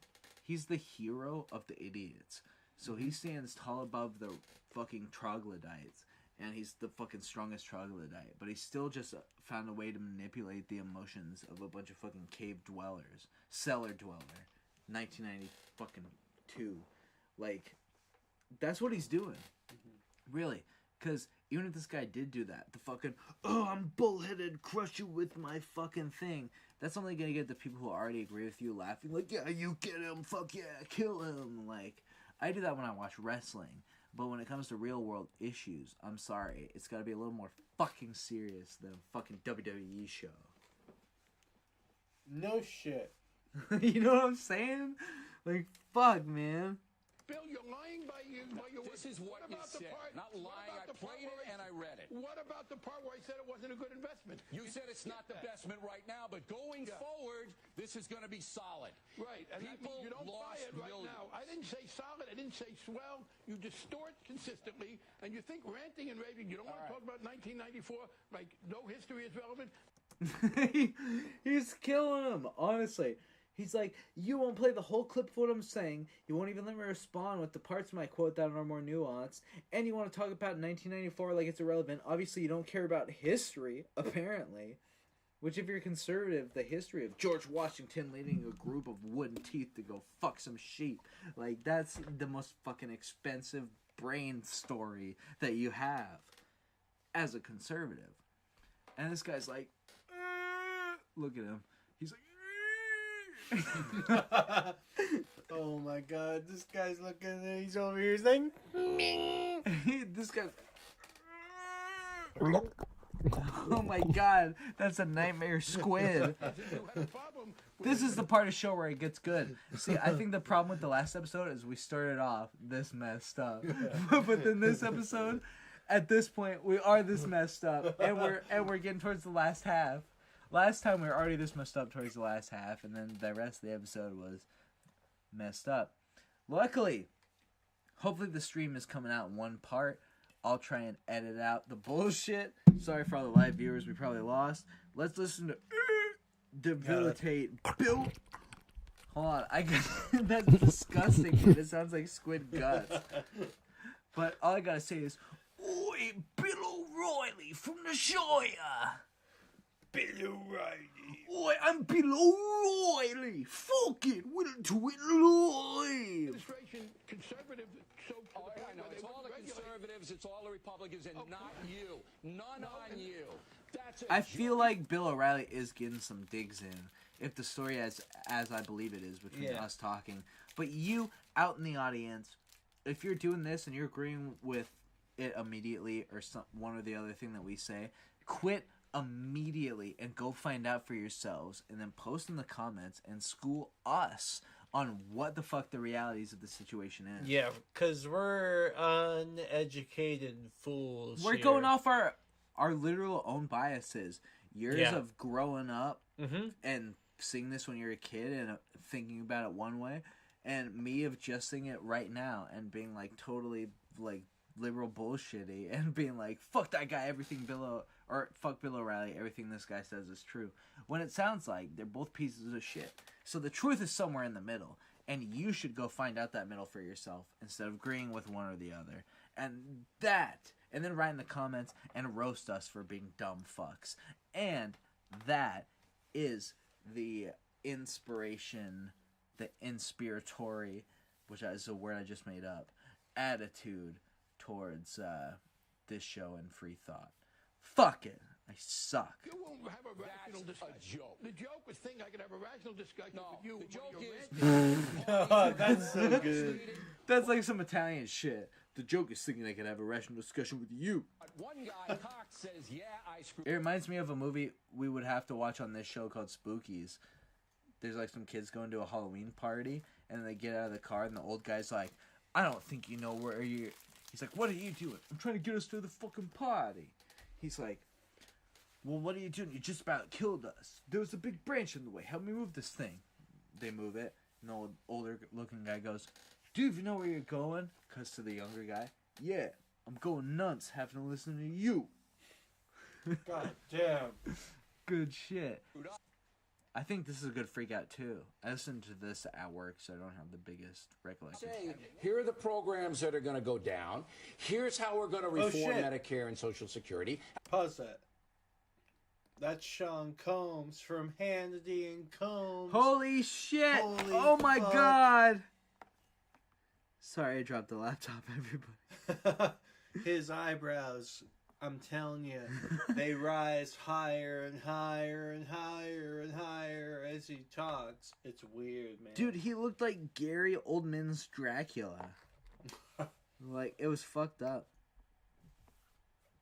And the man refuses to do it. Yes, it is. He has said he's willing to cut these programs. Hold it. Dude, that guy looks like a fucking nightmare. He looks like Cabinet of Dr. Caligari bullshit.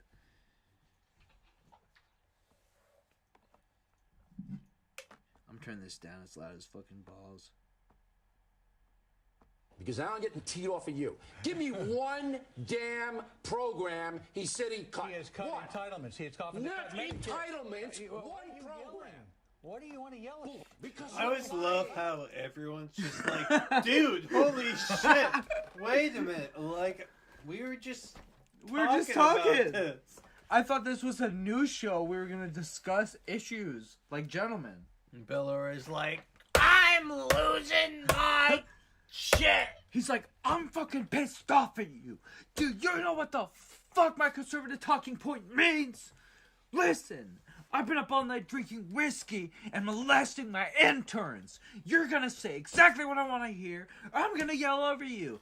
Bill, I don't know what's going on. I thought we were gonna talk like gentlemen. Like, I tend to agree with you. You wanna let immigrants in. It's like, whoa, dude. It's like, dude... No, I think that's serious. You are lying Don't call me a liar. Don't you sit there and call me a liar. You're lying. I'm not lying. Hey, This guy does look like Michael Jackson's The Crypt Keeper. Yeah, no, I mean, Sean Combs is weird as fuck. This guy used to be with Hannity. Dude, honestly, compared to this guy, Hannity's Alan fucking Combs, pretty. not Sean. Yeah, it's Sean Hannity and Alan Combs. That's right, Alan Combs. He's weird. He's Sean this Hannity's mask weird. with a toupee-looking motherfucker. Yeah, no, it was a funny as hell show to watch back in the day because it was two fucking crazy motherfuckers being crazy on TV. Good shit. Dude, Hannity is fucking garbage. Garbage, but you put him with a Democrat who's also garbage, it makes for some enjoyable garbage. That makes sense to me, man. You don't like the president. You don't like what he's doing. But don't sit there and call me a liar. I am.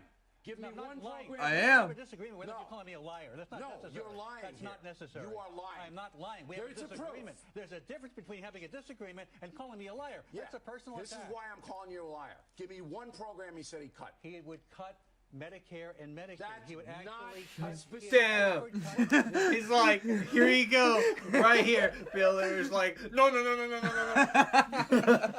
Fuck this guy, Dude, no, seriously. He's like, don't sit here and call me a liar. Have a discussion with me, but don't start yelling at me, call me a liar.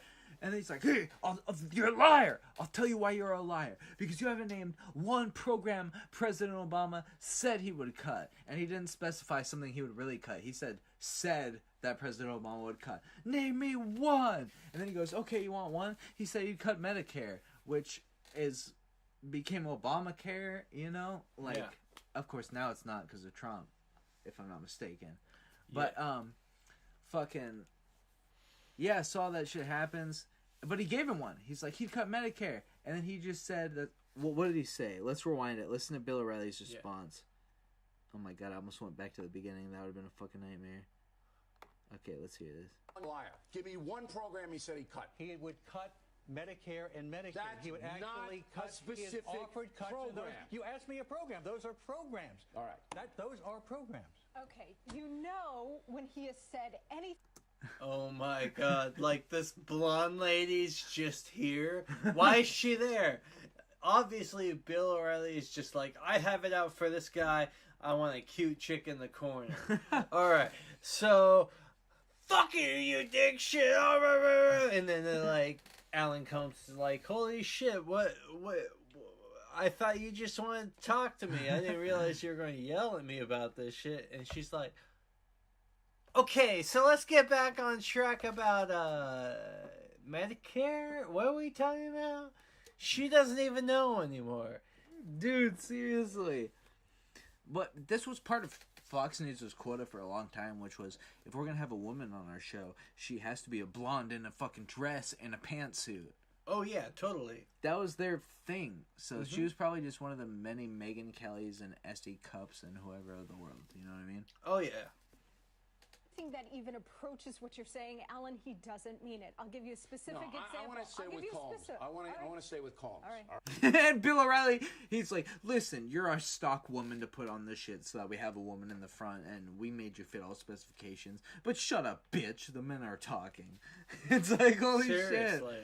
This is a sexism episode, apparently. Yeah. Right? Because I don't usually do what I just did to him. I asked him 4 times. You don't usually do what you just did to him. Oh my god, we're watching a compilation, dude. Dude, this is part 1 of 5. Oh my and they're all like 10 minutes long. Jesus. And there's even more. I don't usually do what I just did to him.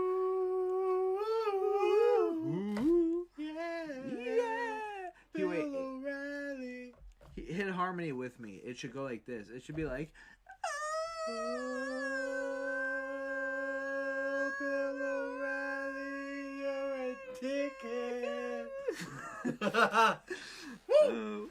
Let's finish this shit. Give me one specific program out of all the federal budget, $3.2 trillion worth of spending that Obama said he would cut. He would. One. He has actually hurt himself. Give me one. I said he has hurt himself with his base because he has talked about cuts to Medicare. Do you know any specific $3.2 trillion in spending? Do you know? Dude, do you know? He's just like denying what he's saying to him is what he's saying to him. He's like, give me one program. Give me one. Give me one that Obama said he would cut. Give me one. And the guy's like, I already said it to you. It's one that actually hurt him majorly with his base early in his term when his base still matters. Early in his first term when his base still matters. It's one that actually hurt him to say that, where he said he would cut Medicare and Medicaid, which is something a lot of American citizens depend on. Bill, I think Medicare and Medicaid is what he's going to cut. And he's like, I don't believe in you. Why don't you tell me what he's going to actually cut? He's like, well, Bill, it says here Medicare and Medicaid. He's like, no, shut up. Get away from me. Bad. Jonathan, I'm about to put you majorly on the spot. The space bar right here. Yeah. Play and pause. I'm gonna go take a lightning piss. Oh my god, I need to take a lightning piss. We'll do it rounds then. Okay. So both of our people, ladies and gentlemen, cannot provide one program out of $3.2 trillion in spending that this president said he would cut. And you sit there and you say you're not.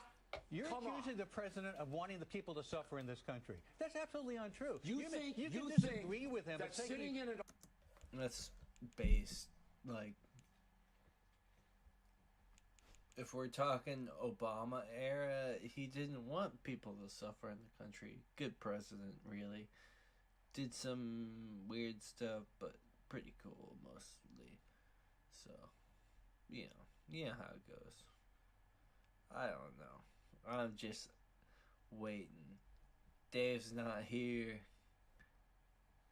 You know, politics. It sucks. There he is. Have you been wowing the audience with your fucking intellectual commentary on Bill O'Reilly? I got pissed. Alright, go fucking piss. And while you're pissing, Oh I'll my be God, here. you locked the door. That's because you can never leave. I'm piss on your bed. I'll be here holding the fucking... No! Only I can piss on my bed. I'll be here holding the fucking fort down for you assholes. I'm just joking, you're not assholes. Welcome back to the Messed Up Podcast, where we watch messed up shit and get messed up. Oh, Jesus. I just sprayed out all over on the fucking keyboard. With toilet water. I'm sorry, I didn't mean sprayed out in such a way. Hopefully everything still works here. Nothing works. That's cool. Well, you can always count on me to be the guy to completely fucking ruin everything. Holy shit. That's not what I meant to do. Fuck, alright. When Jonathan gets back, we'll move on to the last fucking video of the night. Jesus, this shit's working like my phone screen. I'll let you guys know a fun fact. My phone screen's been fucking shit up, and it's just been going crazy. And I finally figured out how to not make it just click all over the screen when I tap it once. Even sometimes when I'm not touching it, it clicks all over the screen. I finally figured out how to make it not do that. I put on the epilepsy adjustment feature for people who have fucking shaky hands and shit from fucking Parkinson's and all that kind of shit. I turned on that to help you because it's got a bunch of fucking, not ableist, the opposite of ableist, able-inducing apps. I don't know what to call it. And so I put on the epilepsy one, and now my phone screen works like a fucking pagan shit.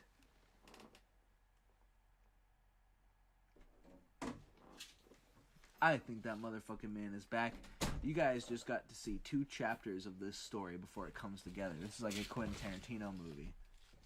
My character leaves, he talks, his character leaves, I talk. We're both characters in the same play of life. Jesus, those sound like fucking nerds. It might be. Do you have the lighter by any chance? I got like 15 lighters. Let me find one. Throw one at me! Yoink. Sweet. Alright, you guys. It's time for our main course! Whoa. Tonight's main course, if you dare, is called In the Name of Satan. Whoa. Tonight, I am introducing you guys to a figure that will probably end up coming up a lot on this show, honestly, as the time flies by, because it's a main figure in my life from getting deeply, darkly into the Satanic Panic movement and Christian VHS bullshit. And his name goes by the name of Bob Larson, otherwise known nowadays as the real exorcist Bob Larson, because he does real exorcisms, really. Whoa. And it's not bullshit. Wow. There's so much Bob Larson lore and history to hear, but why don't we start off with one of his 1990s, in fact 1990s, literally the year 1990s. So 1990. 1990s. 1990. What were we saying last episode? The pagan invasion. Yeah. The pagan invasion. The boys are back. That's what we gotta bring back. The boys are back in town. The boys are back in town. Guess we just got back today. Guess we just got back today. Living substances okay. And then, of course, as I mentioned last time, tonight there's gonna be a jailbreak.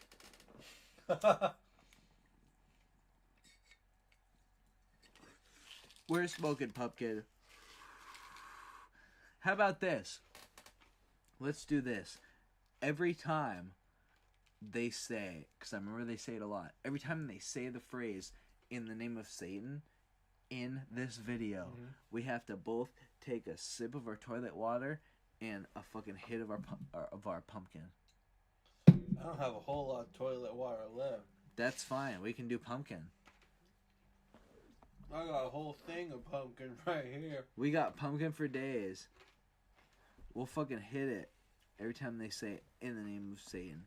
That's right, people. You're gonna see a show. We put our fucking lives on the line for you people. You better hold on to your ass. Or I'll be all gone in a flash. Or it'll all be gone in a flash. You better hold on to your ass. Or I'll be gone in a flash. Alright, you got your headphones on. You ready to explore the depths of hell? Dante's Inferno style? Might have to do it. We are doing it. Watch this shit.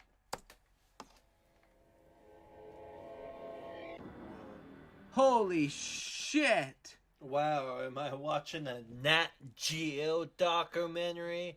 Oh my god, about the mummies in the fucking flood.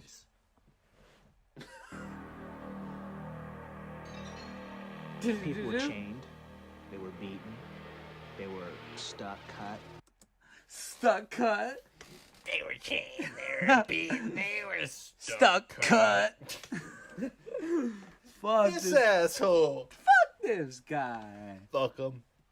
They were bled. Stupid. And they would give themselves freely for this. They loved I it. remember just constant, absolute terror, and I can't explain how intense, how strong, how all-encompassing that terror is.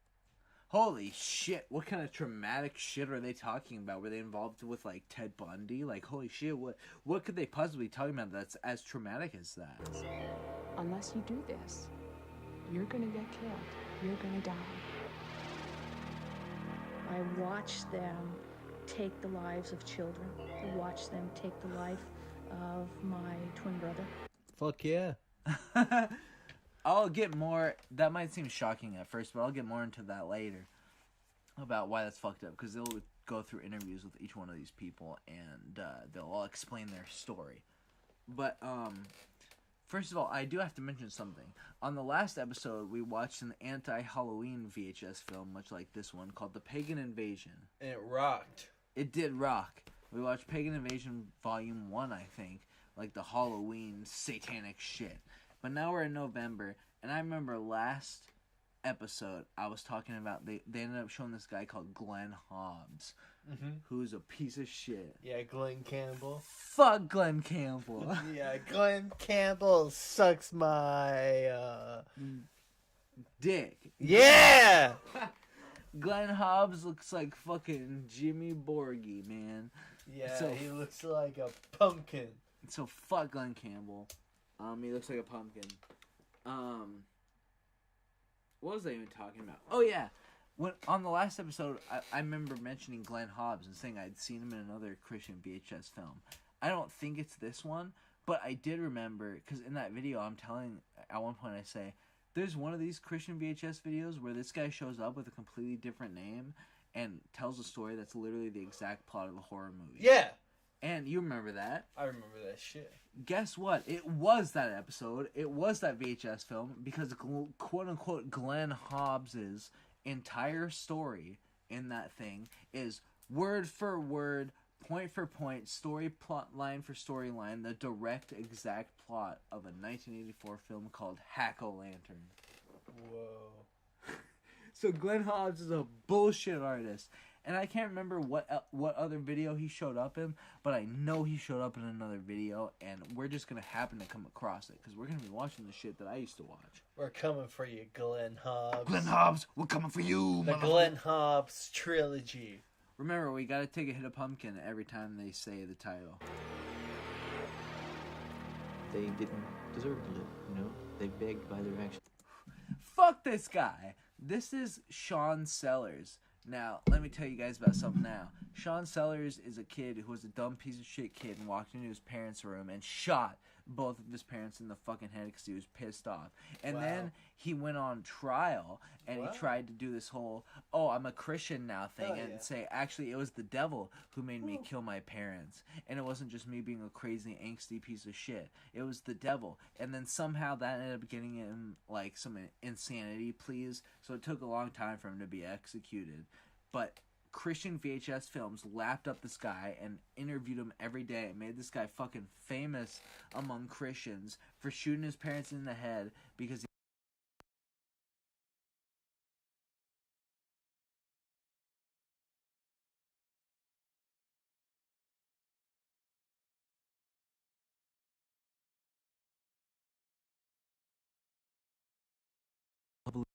Oh. There we go. We're back. Sorry Yay. about that.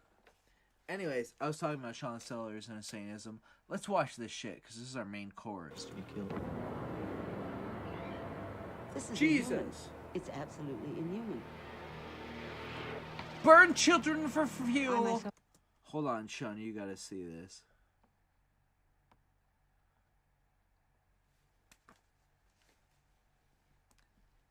Alright, let me see this. Other actions to be killed. This Not is that inhuman. one, fuck. It's absolutely inhuman. Look at this. Burn children for fuel. myself would Fuck like to yeah! go back into a corner and say this doesn't happen. People Oh, they simply fuck mittens don't in the believe ass. that this stuff goes on. If we don't educate one another, it's going to be the crime of the 90s. Do you remember that? Do you remember that phrase from the last one we watched? Remember Pagan Invasion? Crime of the 90s. Crime of the fucking 90s. They said that in Pagan Invasion. I was telling you, this video right here is literally in no way whatsoever connected to the Pagan Invasion series. Wow. They don't know each other. It's none of that shit. It's a line of bullshit. The crime of the 90s. If you can't do the crime, you can't do the time. If you can't do the crime, you might as well do the time. Ninja Turtles, live action film, 1980 whatever, starring the mom from Halloween Town as April O'Neil. Ninja Turtles film comes out, Raphael wants to be in the human world. Cigarette now, honey. Raphael goes into the human world. He goes to the theater. He goes to see a movie in his trench coat and big hat, trying for nobody to see that he's actually a turtle. He goes out of the movie and he looks up at the sign. The camera pans up and it shows Critters 3, which is a real movie. It pans down to Raphael from Ninja Turtles in live action and he says, "Where do they come up with this stuff?" Where do they come up with this stuff? Up their asses. Up their ass. But we're barely into this shit. We need to Yeah. fucking start rocking. I agree. Alright, Jonathan. From this point on, I think we go DEFCON fucking 5 on these assholes. And we fuck their assholes in a fucking non-stop pounding. Hell yeah. Fuck them. Let's do this shit.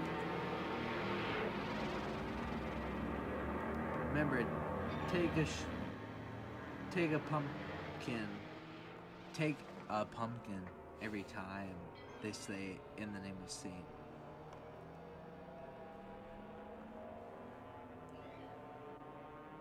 Whoa, Rage Against the Machine. Go ahead. Plus symbol 666. Oh shit. And the name is Sir. Here comes our host. Are you ready?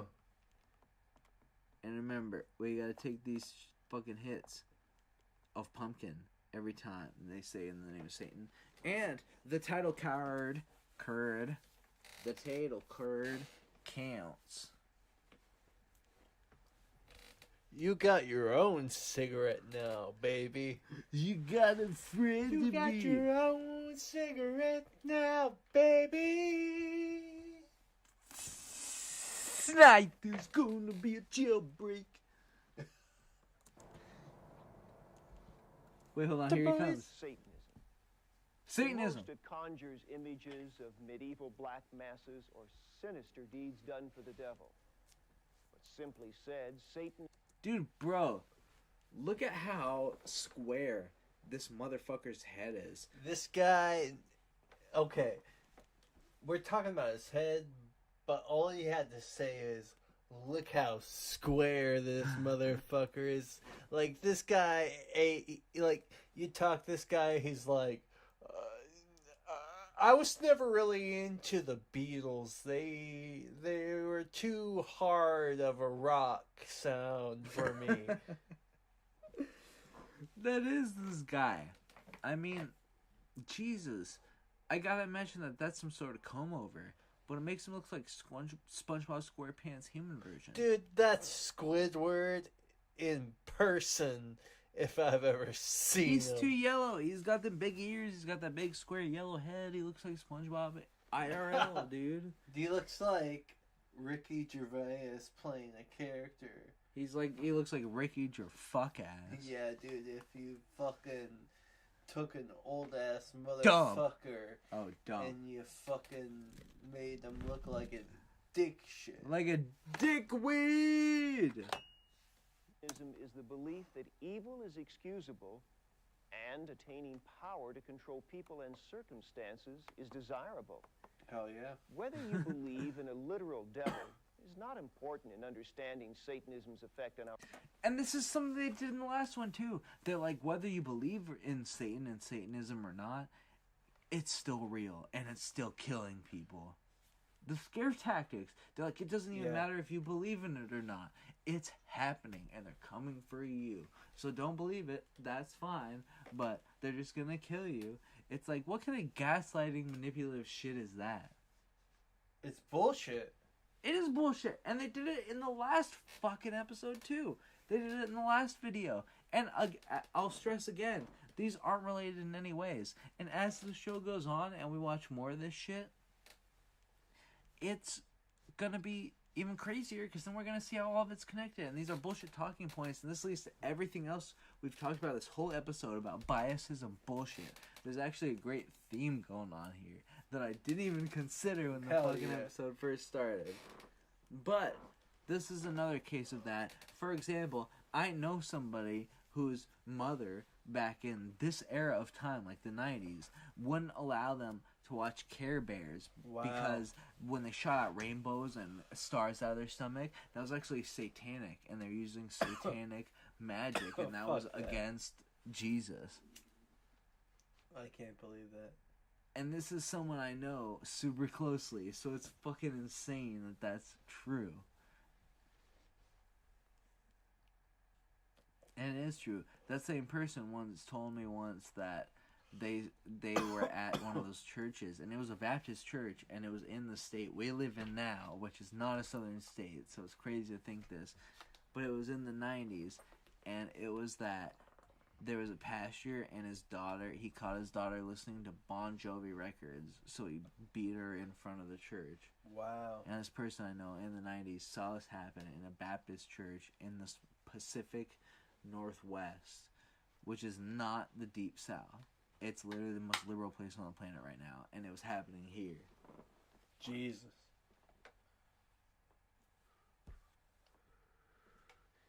Not the most liberal place on the planet. Oh, fuck.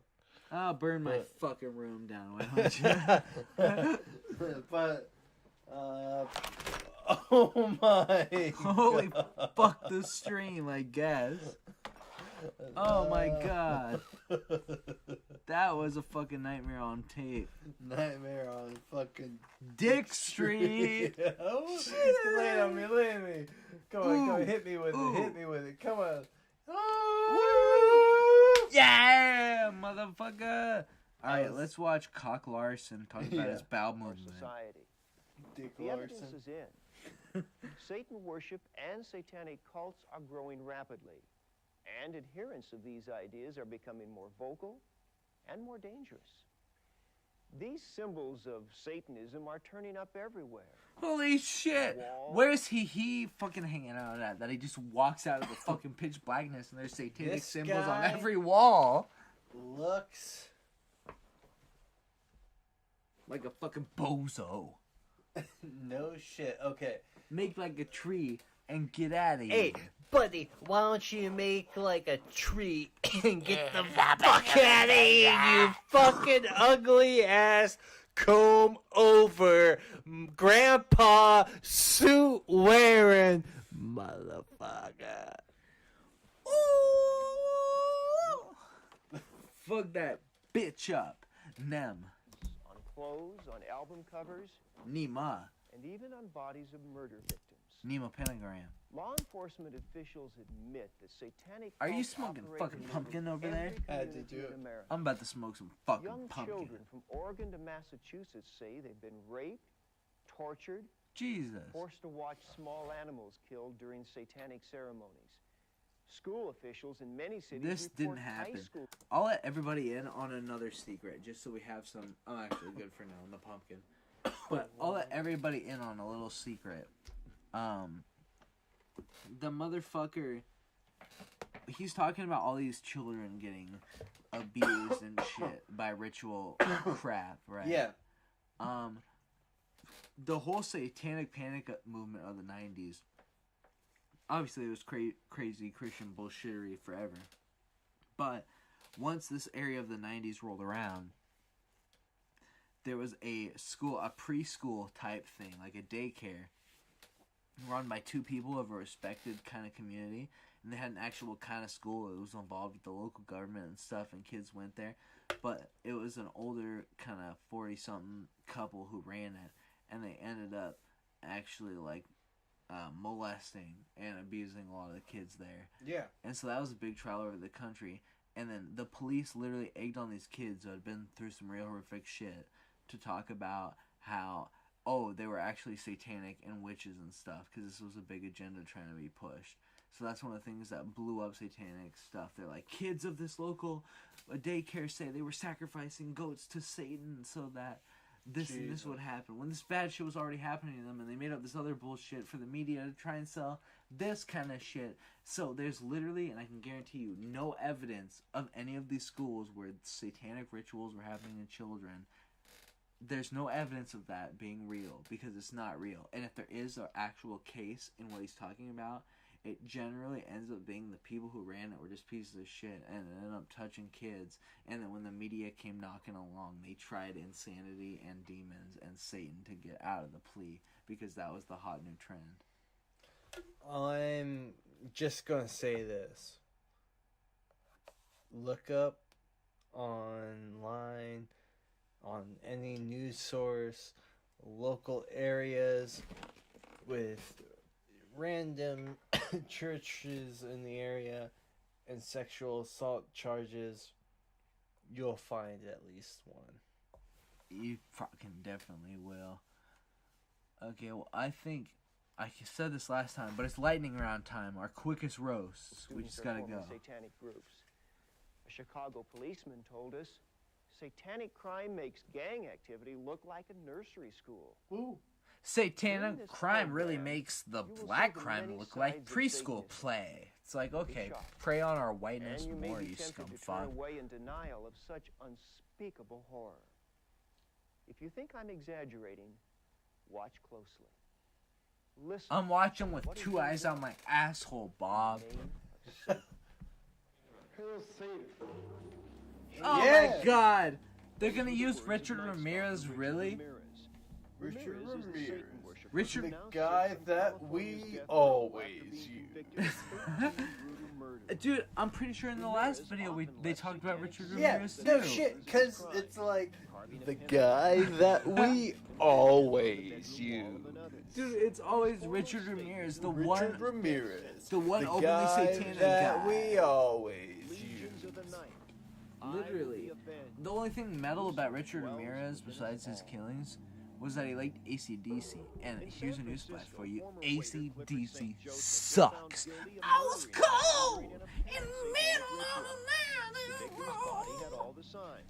No shit though, my dad knew a guy who was, or a chick. My dad knew a chick who was killed by Richard Ramirez. He was cool. I know I said this in the last episode, but Richard Ramirez once said, when I die, I want to be buried with my hands behind my head and sunglasses on, so that when I decay, I'll be the chillest skeleton in the graveyard.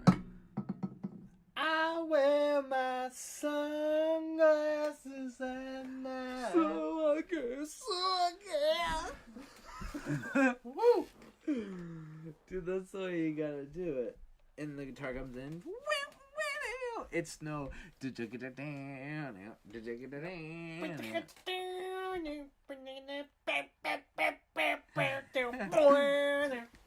is the lamest shit. Guess who just got back today? Guess who just got back today? The boys are back in town. The boys are back in town. Guess who just got back today? Spread the word today. And then there's their other hit song. Tonight there's going to be a jailbreak. Woo!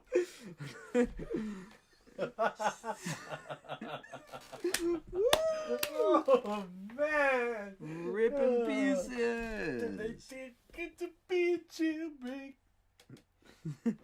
Tonight there's going to be a jailbreak. Guess who just got a jailbreak? Guess we just got back today. Living life and won't be okay. The boys are going out to play. You know exactly what I'm saying. The boys are back in town. Guess who just got back today?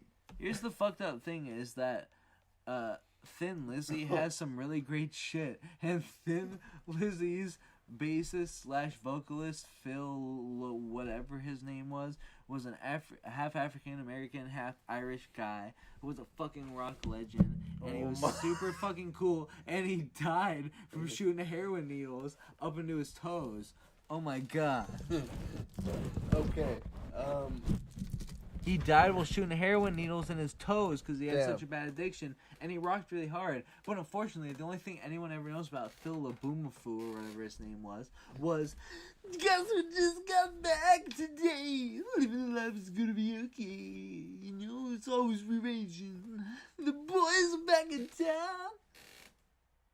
The boys are back in town. The boys are back in town. The boys are back in town. The boys are back in town. Alright, let's get back to this. Get back to what? Messed up. We get messed up and we watch messed up shit. Said the Brewsters made them drink urine, eat feces. Wait, what? Go back. They're talking about piss and shit. The case horrified the They're community. like, urine. This is the story. Feces. This is literally the story I'm talking about, where it was the people who were fucking taking advantage of these children, and then when they got pressed by the police, they're like, oh, it was Satan, and then they got this big news coverage, and it became this whole thing with Christian communities, when really all they were doing was molesting kids and using Christian satanic panic to try and get off with it. And the police did that too to further an agenda. For some reason, I don't know what the main motivation behind all of the media doing this was. Honestly, don't. But it did happen, and it was all set up that way. The prosecutor called the Fewsters' systematic abuse of the children, quote, outrageous. And in the longest trial in American history, children who attended the McMartin Preschool in Manhattan Beach, California, told of seeing teachers in dark robes, watching small animals killed, playing sexual games, drinking blood, and eating feces. They were literally urged on to say that stuff, and that all of it was satanic by the police. And that's the truth, and that's the actual thing. And that's not me talking out of my ass. Like, this is what I think it is. That's literally what it is. In a trial that many say was botched, none of the defendants was found guilty. In a trial many say was botched, which obviously means people like you and me. It's like, no, the trial was botched because it actually happened that way. It was botched because they tried to attach all this crazy satanic shit to some actual criminal acts these people were committing. And so they got off with light sentences because what they tried to use to get out of it was so ridiculous that the horrificness of their actual crime somehow got loopholed into a lesser harsh sentencing. And that's how pieces of shit game the system. I want to fucking kill them all. In the ring. In the boxing ring. Legally. In Minecraft. No, you're kind of based. Based and red-pilled. Yeah. But 7 of the 12 jurors said they believed Jurors? Did you hear that shit? The jurors. Listen to him say jurors again. None of the defendants was found guilty. But 7 of the 12 jurors said they believed Jurors? 7 of the 12 jurors? Every expert familiar with the case. We got a lightning round this shit. This is the lightning round at the end of the episode, and you guys don't know what the fuck is hitting you. We're getting through all 30 minutes of this in fucking 10 minutes. The most heartbreaking involved children. Why? Look at this shit, Sean. Why is he fucking in front of a bunch of slides with kids? Who let this sweater vest, comb over, blonde-haired, creepy pastor fuck take his VHS camera into a children's park so he can make sure he gets that shot set up with the babies in the background? Many adult survivors. Who is this motherfucker? What has he done since? He's the real exorcist. He's the real exorcist. He's creepy. He's a fucking psycho creep. Does he still look like this? No, now he looks old as... I mean, he kind of looks the same, but just old as shit. He doesn't have the comb over anymore. Because this is 1990. So this motherfucker's old as hell by this point. But he does... At least he... What's his name? Bob Larson. He's a huge piece of shit. He's got a history of being trash. Wow. And he went after... The main reason I even know who he is because he went after the metal genre so fucking hard.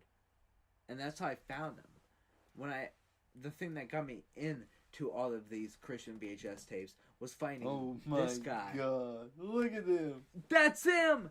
And he does real life exorcisms.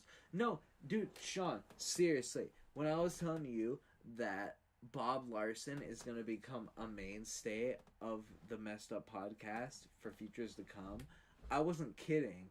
There's hours of content throughout fucking like 30 years of this ridiculous clown and his shenanigans. Fun fact, when I was in high school, I think it might have even been inspired by this video, me and a couple of my high school friends were getting stoned watching these videos and laughing, and then he said teenage kids are starting satanic cults, and we laughed so hard. We were like, kids aren't doing that. We were like, fuck it, let's do it. Actually, let's start a satanic cult and start a Facebook page for it called the Satanic Cult of Fuck You, Bob Larson.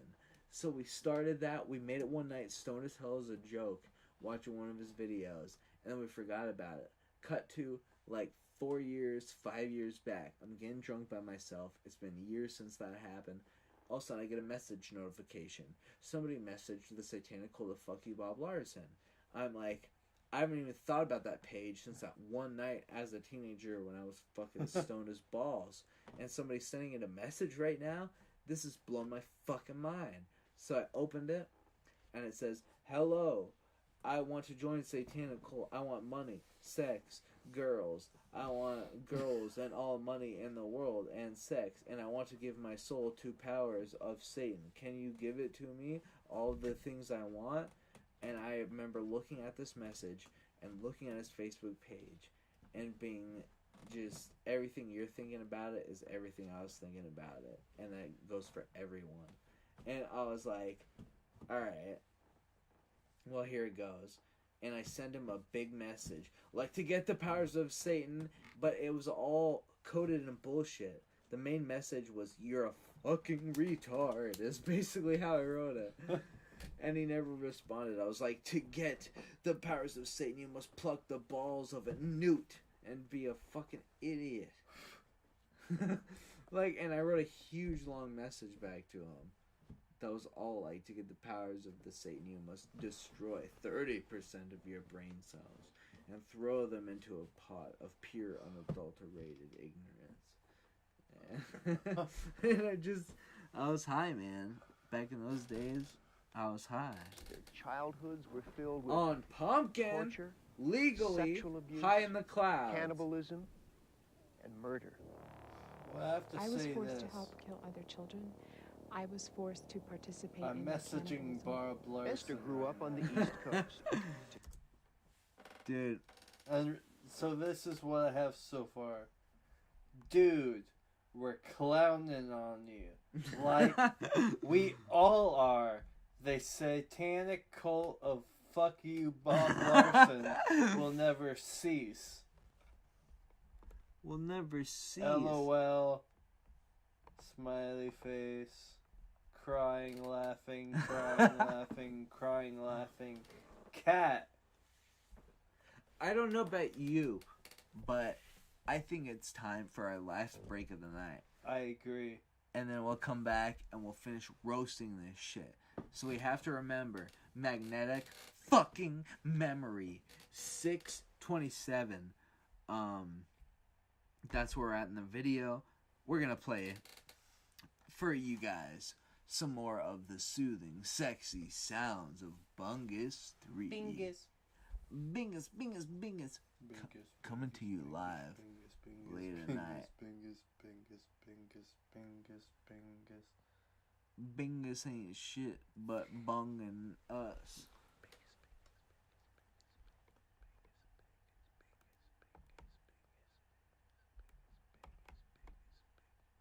Do you know even anything about Bingus?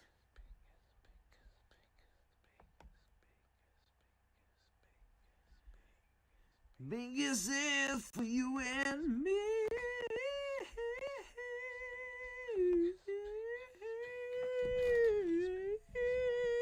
Satan walks among us.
Nature's always calling.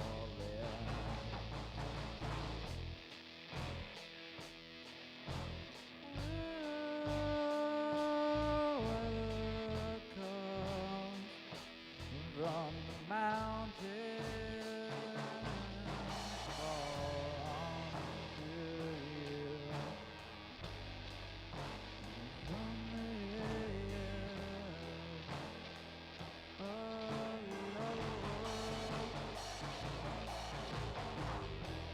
when I look out my window, I see something that isn't there.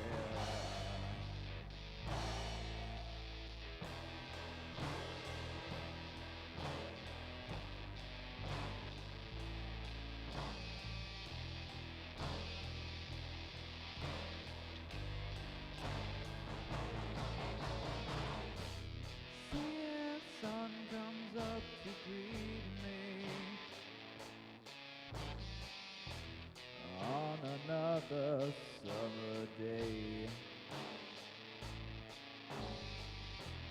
When I look outside my window, I pray for it to go away.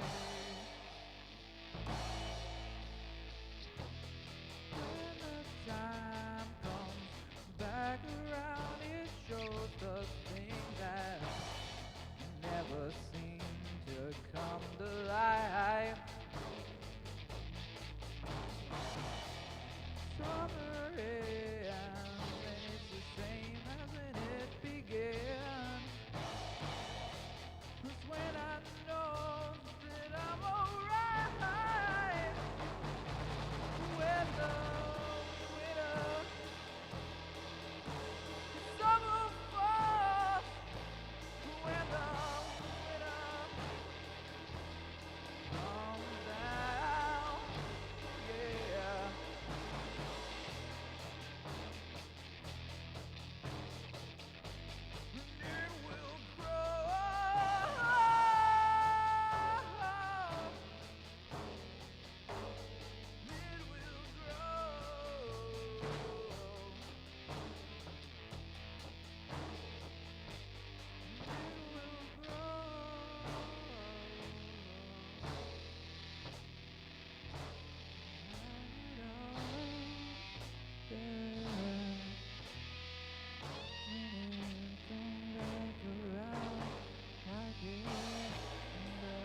It just takes a while to come. Really met ya.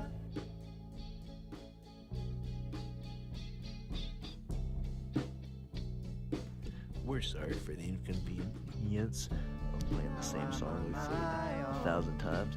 Here's more sexy swinging sounds from Bungus 3 on all your favorite streaming platform devices and YouTube channels. Go check it out. We hope you enjoy the different sounds, and we apologize again for the nice inconvenience of the replays. We here at the Messed Up Podcast feels important to bring you unedited, brand new Bungus every minute that you listen. Please enjoy the psychedelic history rules. Bitch!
We were getting the muffins on the phone.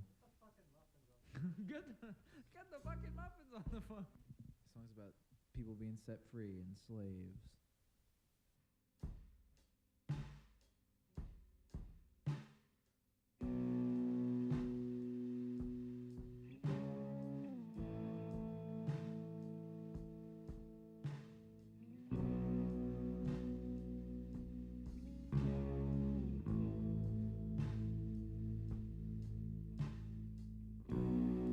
We've been slaves for far too long.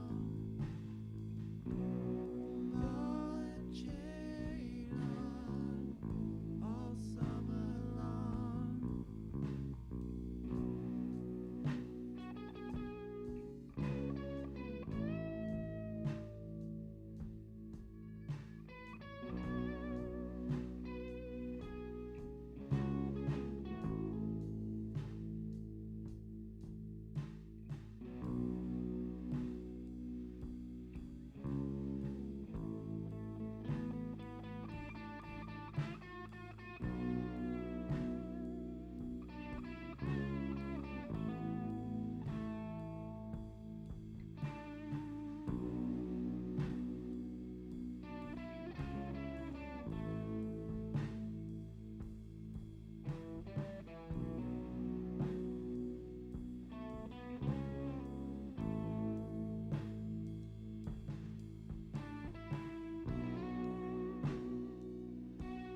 welcome back to the sexy swinging sounds of Fuck You, Sean. Standing in the kitchen, I'm about to come back out there and finish my fucking cigarette. And this doesn't make sense to anybody except one motherfucker whom I'm about to fucking kill. Anyways, welcome back to the swinging sexy sounds of Bungus, where you've heard the same shit you've heard 1,000 fucking times.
family and under of satanic.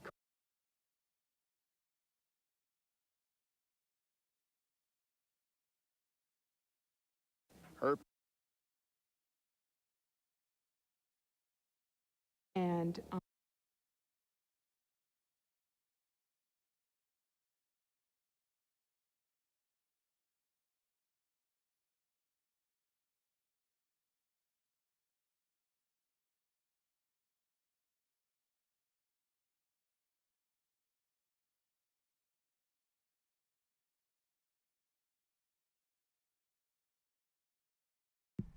And we're fucking Here back. we are, babies. We're not wasting any fucking time. No more time. It's time to do the lightning round on this motherfucking Bob Larson ass, which means we're not pausing it. We're going straight forward for 30 fucking minutes. Adults who tell stories of being raised in families where satanic rituals were part of everyday life. For many adult survivors, their childhoods were filled with torture, sexual abuse, cannibalism, and murder. I was forced to help kill other children. I was forced to participate in their cannibalism. My Esther thing grew about up that on the is, East like, Coast. Today, she if you lives look at any of thousands the of miles stories of the away. people he's about to talk to, But her it's very childhood boring, memories of horrible, bizarre but none satanic of them are rituals confirmed or remain. real in any sense, In and the there's very outside little world, holes her you can parents poke were in them. active So members the of fact their that they say community, that involved in that's church, something school, real to a bunch of and people who are saying they organizations believe in like that shit Little League and is the Girl definition Scouts. of evil, And on the George inside, Orwellian behind type closed shit, doors, before even they and other Elon Musk members took of their over Twitter. satanic cult forced Esther to endure repeated ritualistic attacks on her body and her mind. There was a circle, and I was put in the middle of the circle, and there was a fire around me. During that part, I was told I was being married to Satan and being a child of Satan forever, and that kind of stuff. I'm sure that's very true. I'm sure that affected you greatly. There's no evidence whatsoever that that actually happened or that you're a real person. And I know, because I've looked it up. Fuck these assholes. Oh my god, I pressed B. And then I was pulled out to the front of the circle beyond the fire, and then raped by the men in the cult. Jesus. Most vividly, I recall about torture. I remember a lot of it very vividly. All these people are frauds. tied That's the hand fucked and up foot part. and burned Is that in they're their either genitals. frauds Yeah. or they're Karen grew up across schizophrenic the and they country think this from shit Esther. actually real. Her In which parents were case, also well the church regarded is in the frauds community. exploiting people They too who led a have dark mental and secret illnesses, life which is from which actually Karen fucked is up. still So either struggling way, to recover. it's evil. Today, she edits a national newsletter for other survivors of satanic cults. Karen's abuse was so extreme, she often passed out from internal hemorrhaging and pain. She remembers being raped by cult members. Nothing is shut more away for disturbing hours and in a fucked dark, up than these scary Christian place. VHS films. It was which actually claim a to be like closet giving you the and a lowdown welded on wire what's not cage in the right, bottom so of we the can tell you cage. what's right, and it's all When you open child that would be how R it would be wording. put in it It's like that's and suspended crazy, in a bro. closet. And it was You a can't very just simple run thing around that they saying did. They that just set a shit, board inside especially the if door. it's not real. And then dumped a kidding. bunch of snakes in on the floor. Like people have a Which I lot could of see. problems with They were R-word probably even scenes harmless in horror snakes. movies. But And I I have was a problems with child, that too. and, But they shut the door at the and left me very in the least, dark, they're not and I pretending like it's real. And that you I should be was scared of it because forced it's to real and eat this is human wastes. really happening. This is a Christy documentary. also suffered horrible abuse at the hands of her family and their satanic cult. Even as a toddler, Christy says her parents forced her to participate in gruesome rituals, drinking blood, eating feces, and killing children. Christy finally escaped Why are from the her family and Satanists always underwent eating years of shit? therapy. Now she can talk calmly about the years of abuse she suffered at the hands of her Satan-worshipping parents.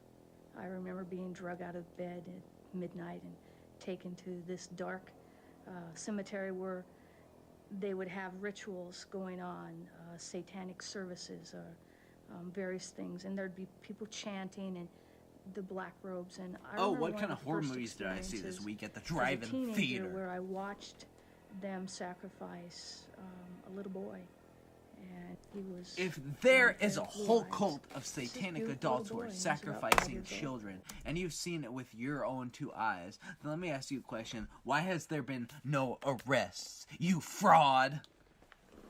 The face she made when she's like, they were sacrificing little boys. It's like, she thought she was like hot shit for throwing that. Like, that was an off the cuff, like, ad lib. You could tell. Yeah. And she thought it was hot shit. No, I said this in the last episode. You can always tell when somebody's bullshit and lying you when they're looking at the sky trying to find the fucking next fucking error in their story. You can tell if somebody was like, if you're like, hey man, what were you doing yesterday? You're like, man, I'm not gonna lie to you, I was jacking off to alligator porn. They'll like look at you like that, and they'll be like, listen man, here's the truth. I was jerking off to My Little Pony, fucking fan fiction. If they're being honest with you. But like, you can tell somebody's lying, like, hey man, what'd you do yesterday? And they're like, oh, I thought about voting in the Democratic National Convention. It's like they're looking at the sky. They're like, God, where's the lie? You know what I mean? I was voting in the Democratic National I was Convention. born in the USA. Born in the USA. I was born in the USA. And This show he is was fucked. groomed. Let's listen to this. for Off the rails. And they constantly said to him, don't cry, don't cry. This is what you were born for. I did find myself screaming out at the injustice of it. And the high priest at one point came over and tried to shut me up. And I This said is to him, a "God's fucking gonna get you horror for movie this." scenario, not something And he that took me actually from happened. the tree where I had been tied to observe and put me in a pit. And in this pit, A there pit, were, a tree, a bat, a the snake. remains of Boo! human Haunted sacrifices house. I'm of fucking babies, horrified. Animals, and snakes that they used in the various ceremonies. And in this pit, Oh, they I didn't put know a that cover the head of over her it satanic and cult was left me fucking there William for Castle. quite some time. I'm not sure. Oh, when does how the long. glow in the I dark lost skeleton fly above my head I no after longer the knew when fucking it was scene in daylight. House on Haunted It was Hill? dark I'm sorry. because I of the didn't know covering, and it was was locked, Halloween and time they'd and I was come trying to and have a good take the time and I covering decided off to and watch just fucking stand at the Monsters top of Crash this the pit and Pajama taunt me, Party. Where's your God now? Oh, I'm And supposed to be they taking this threw, seriously? Oh, I'm human sorry. Let flesh, me go back to the baby drive-in flesh theater down. and give them back the And 70 that's where I fucking was to dollars. survive, if I was to survive. Maybe then I can go They buy the made it fucking Rite Aid fucking to be Band-Aids like that it have was a Hello great Kitty shapes on them privilege and go home and to jerk myself off in the shower And until I the fucking girl die that of I had to kill, autoasphyxiation. they treated me like I was being given a great gift when they gave me a part of her body that I had to eat. I remember being horrified, but knowing Tonight that there's gonna my be a horror would jailbreak. not let me survive, and that I had to put my horror somewhere else. So I The same can't. thing happened when I Well, had to sis, have oral sex with a bunch of dogs. You know, that what they were doing was they were cutting out the dogs' penises and stuff. Whoa, And holy they knew shit, this bitch was sucking have oral dog sex to dick. bring out the penis so that they could- and, I had to do that. I know that there were at least 12 dogs in there, and there might have been more. I mean, I Holy never really stopped fuck, to this count. chick I just sucked remember off that there were 12 a lot. dog dicks. She's like, Probably and, more. she sucked you 12 know, I dogs couldn't off and she have wants to any use that as reaction. an excuse for these guys to be Satanists. It's like, bitch, I couldn't go throw you're up a and wash zoophile. myself. Shut and the all fuck those things up. I wanted to Dude, do. in this day and age, there's I would be websites for you, punished. homie. You don't gotta do this. They threatened me constantly with loss of life, my own life, the lives of others. I watched them take the lives of children. I watched them take the life of Some of these my people's twin eyes brother. leads me to believe that they have like some when sort we of were just massive 4, schizophrenia. watched They have them those kill kind of animals. psycho eyes. And then It as I makes me feel like grew, Bob Larson is grew up, exploiting the them for threats his became a little bit more charlatanism. subtle. It was always just don't talk. And that was real hard to deal with, you know, because people say, well, why didn't you ever say anything? Well, when you have such Bob vivid Larson's memories of just seeing another your Bill brother die, O'Reilly. Dude, then fucking Bill you know Clinton not on to my talk. ass, man. This I wish guy's it a never fucking happened. I prude. wish it never happened to anybody. I wish Let's hear the what this losses lady has have to say. been tremendous. The pain has been overwhelming. The struggle has been a lifetime of struggle. Man, what the fuck, dog? You know Bob Larson drew this himself. Yikes. You know Bob Larson drew this himself. The incredible stories told by survivors come out in words. Church members drew this. Sometimes the art This is is your done as part of church. therapy. This is your VHS Sometimes tape. It occurs during a private moment when a survivor tries to make sense That one's of what's metal. happened. These drawings by survivors from all over the country reflect similar memories of torture and rape at the hands of Satanic. You know that the church members drew this shit. A lot of these are kind of cool. I drew stuff like that in my high school notebook. Oh yeah. He's jerking off on the corpse. Yeah. Dude, this is a Christian VHS film. I didn't know that if I liked to talk to tomatoes, I would see anal Baby bleeding. killings, ritualistic rape, cannibalism. It seems like the stuff of supermarket tabloids. It seems or like a trash Cannibal TV. Corpse album.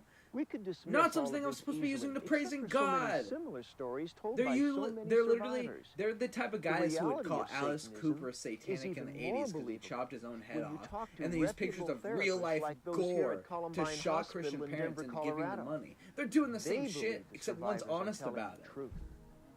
Linda Young is a psychiatric nurse who works with adult survivors. She's a of satanic psychiatric cults. cunt. Her goal is to help I'm them just beyond the joking. trauma of their I don't know anything experiences about into Linda. healthy, happy lives. Most This of guy's these got a people sweet-ass mullet, come though. to us thinking But he's right. what's happening It to looks them like he's isn't resurrecting fucking They don't 8 want on it a to be true, meatloaf. so they go back oh, wait, and I forth. mean We 3 call on a it the true, manger. not true experience. When they're in a memory, they know it's true, and then they let the emotion out, and it's very true. And then the emotion goes away, and they say, "Oh, maybe it didn't happen." So that letting the world know that it's true. Hi, my name is Many Linda of the them know bitch. that will never I'm a happen, or it's a professional very good gaslighter possibility of in our crazy lifetime people. Linda, that most people pull your will not hair out ever of your begin to believe that this is turtleneck. really going on. Oh my Very god. them Bro, that they this know looks like that Linda I believe McCartney on fucking I pills, know man. this happened to them. That I have no doubt that this happened to them. All right, this is one where we have backward writing. Dr. Walter Young is head of the unit that treats adult survivors at Columbine. One of the few Columbine, inpatient holy units in the shit. Satanic Satanism. This is the worst thing to ever happen to entire Columbine. United States. Dr. Young has treated or consulted on about 100 such cases. Today, Oh my he god, look at receives that drawing. I can't think of anything else that ever happened at Columbine that's worse than this. referrals from therapists throughout the country. Can't believe this guy. I guess the thing that's most compelling to me as a clinician is to hear reports from a variety of patients who do not have contact with each other, who report very similar stories. And stories Maybe which it's are because shocking. the authority who's dealt the task of dealing with these people all feeds them the same line of bullshit. Maybe it's because of that. But what do I know? Shocking and alarming. Ah. Murder, sacrifice of human beings. This is the bullshit part. This is the part of sexual messed up podcast that promiscuity, you guys all fucking live for. This is the part where we what appears fall to off be a the very fucking ritualized wagon planned setting, and we go using fucking not only children for crazy. boys and girls, but adults as well. We also hear similarities in reporting of being buried alive and then being Whoa, unearthed whoa, and whoa, told whoa. that they've been reborn in the name of Satan.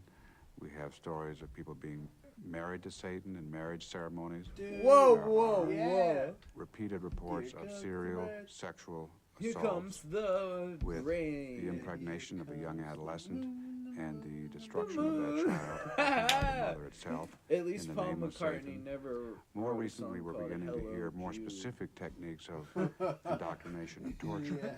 I stole Torture that. is Stole very that. frequently used to, Here Comes the Moon is a one, banger, though. strengthen the individual Here to comes the maintain secrecy within the cult. That is intimidation. Yeah, dude. It's fucking also considered something to Paul McCartney be never wrote desired fucking by Goodnight cult. That is the Moonshine. toleration of pain, the mixing of pain and sexual John Lennon experiences never and wrote blurring the fucking, boundaries between them.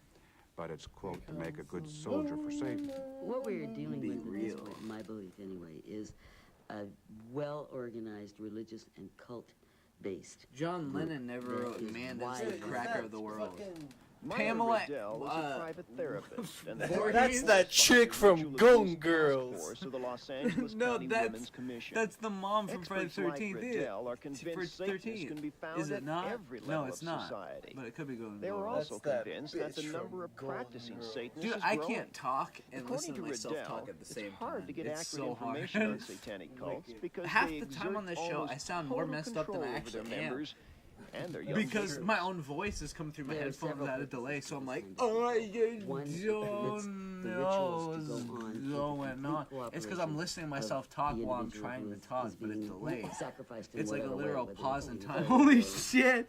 You just flicked that fucking pumpkin cigarette like it was a fucking boomerang in And the other is Australia. one that many of us a great deal, and that is that Oh these my kids who God. are being Woo!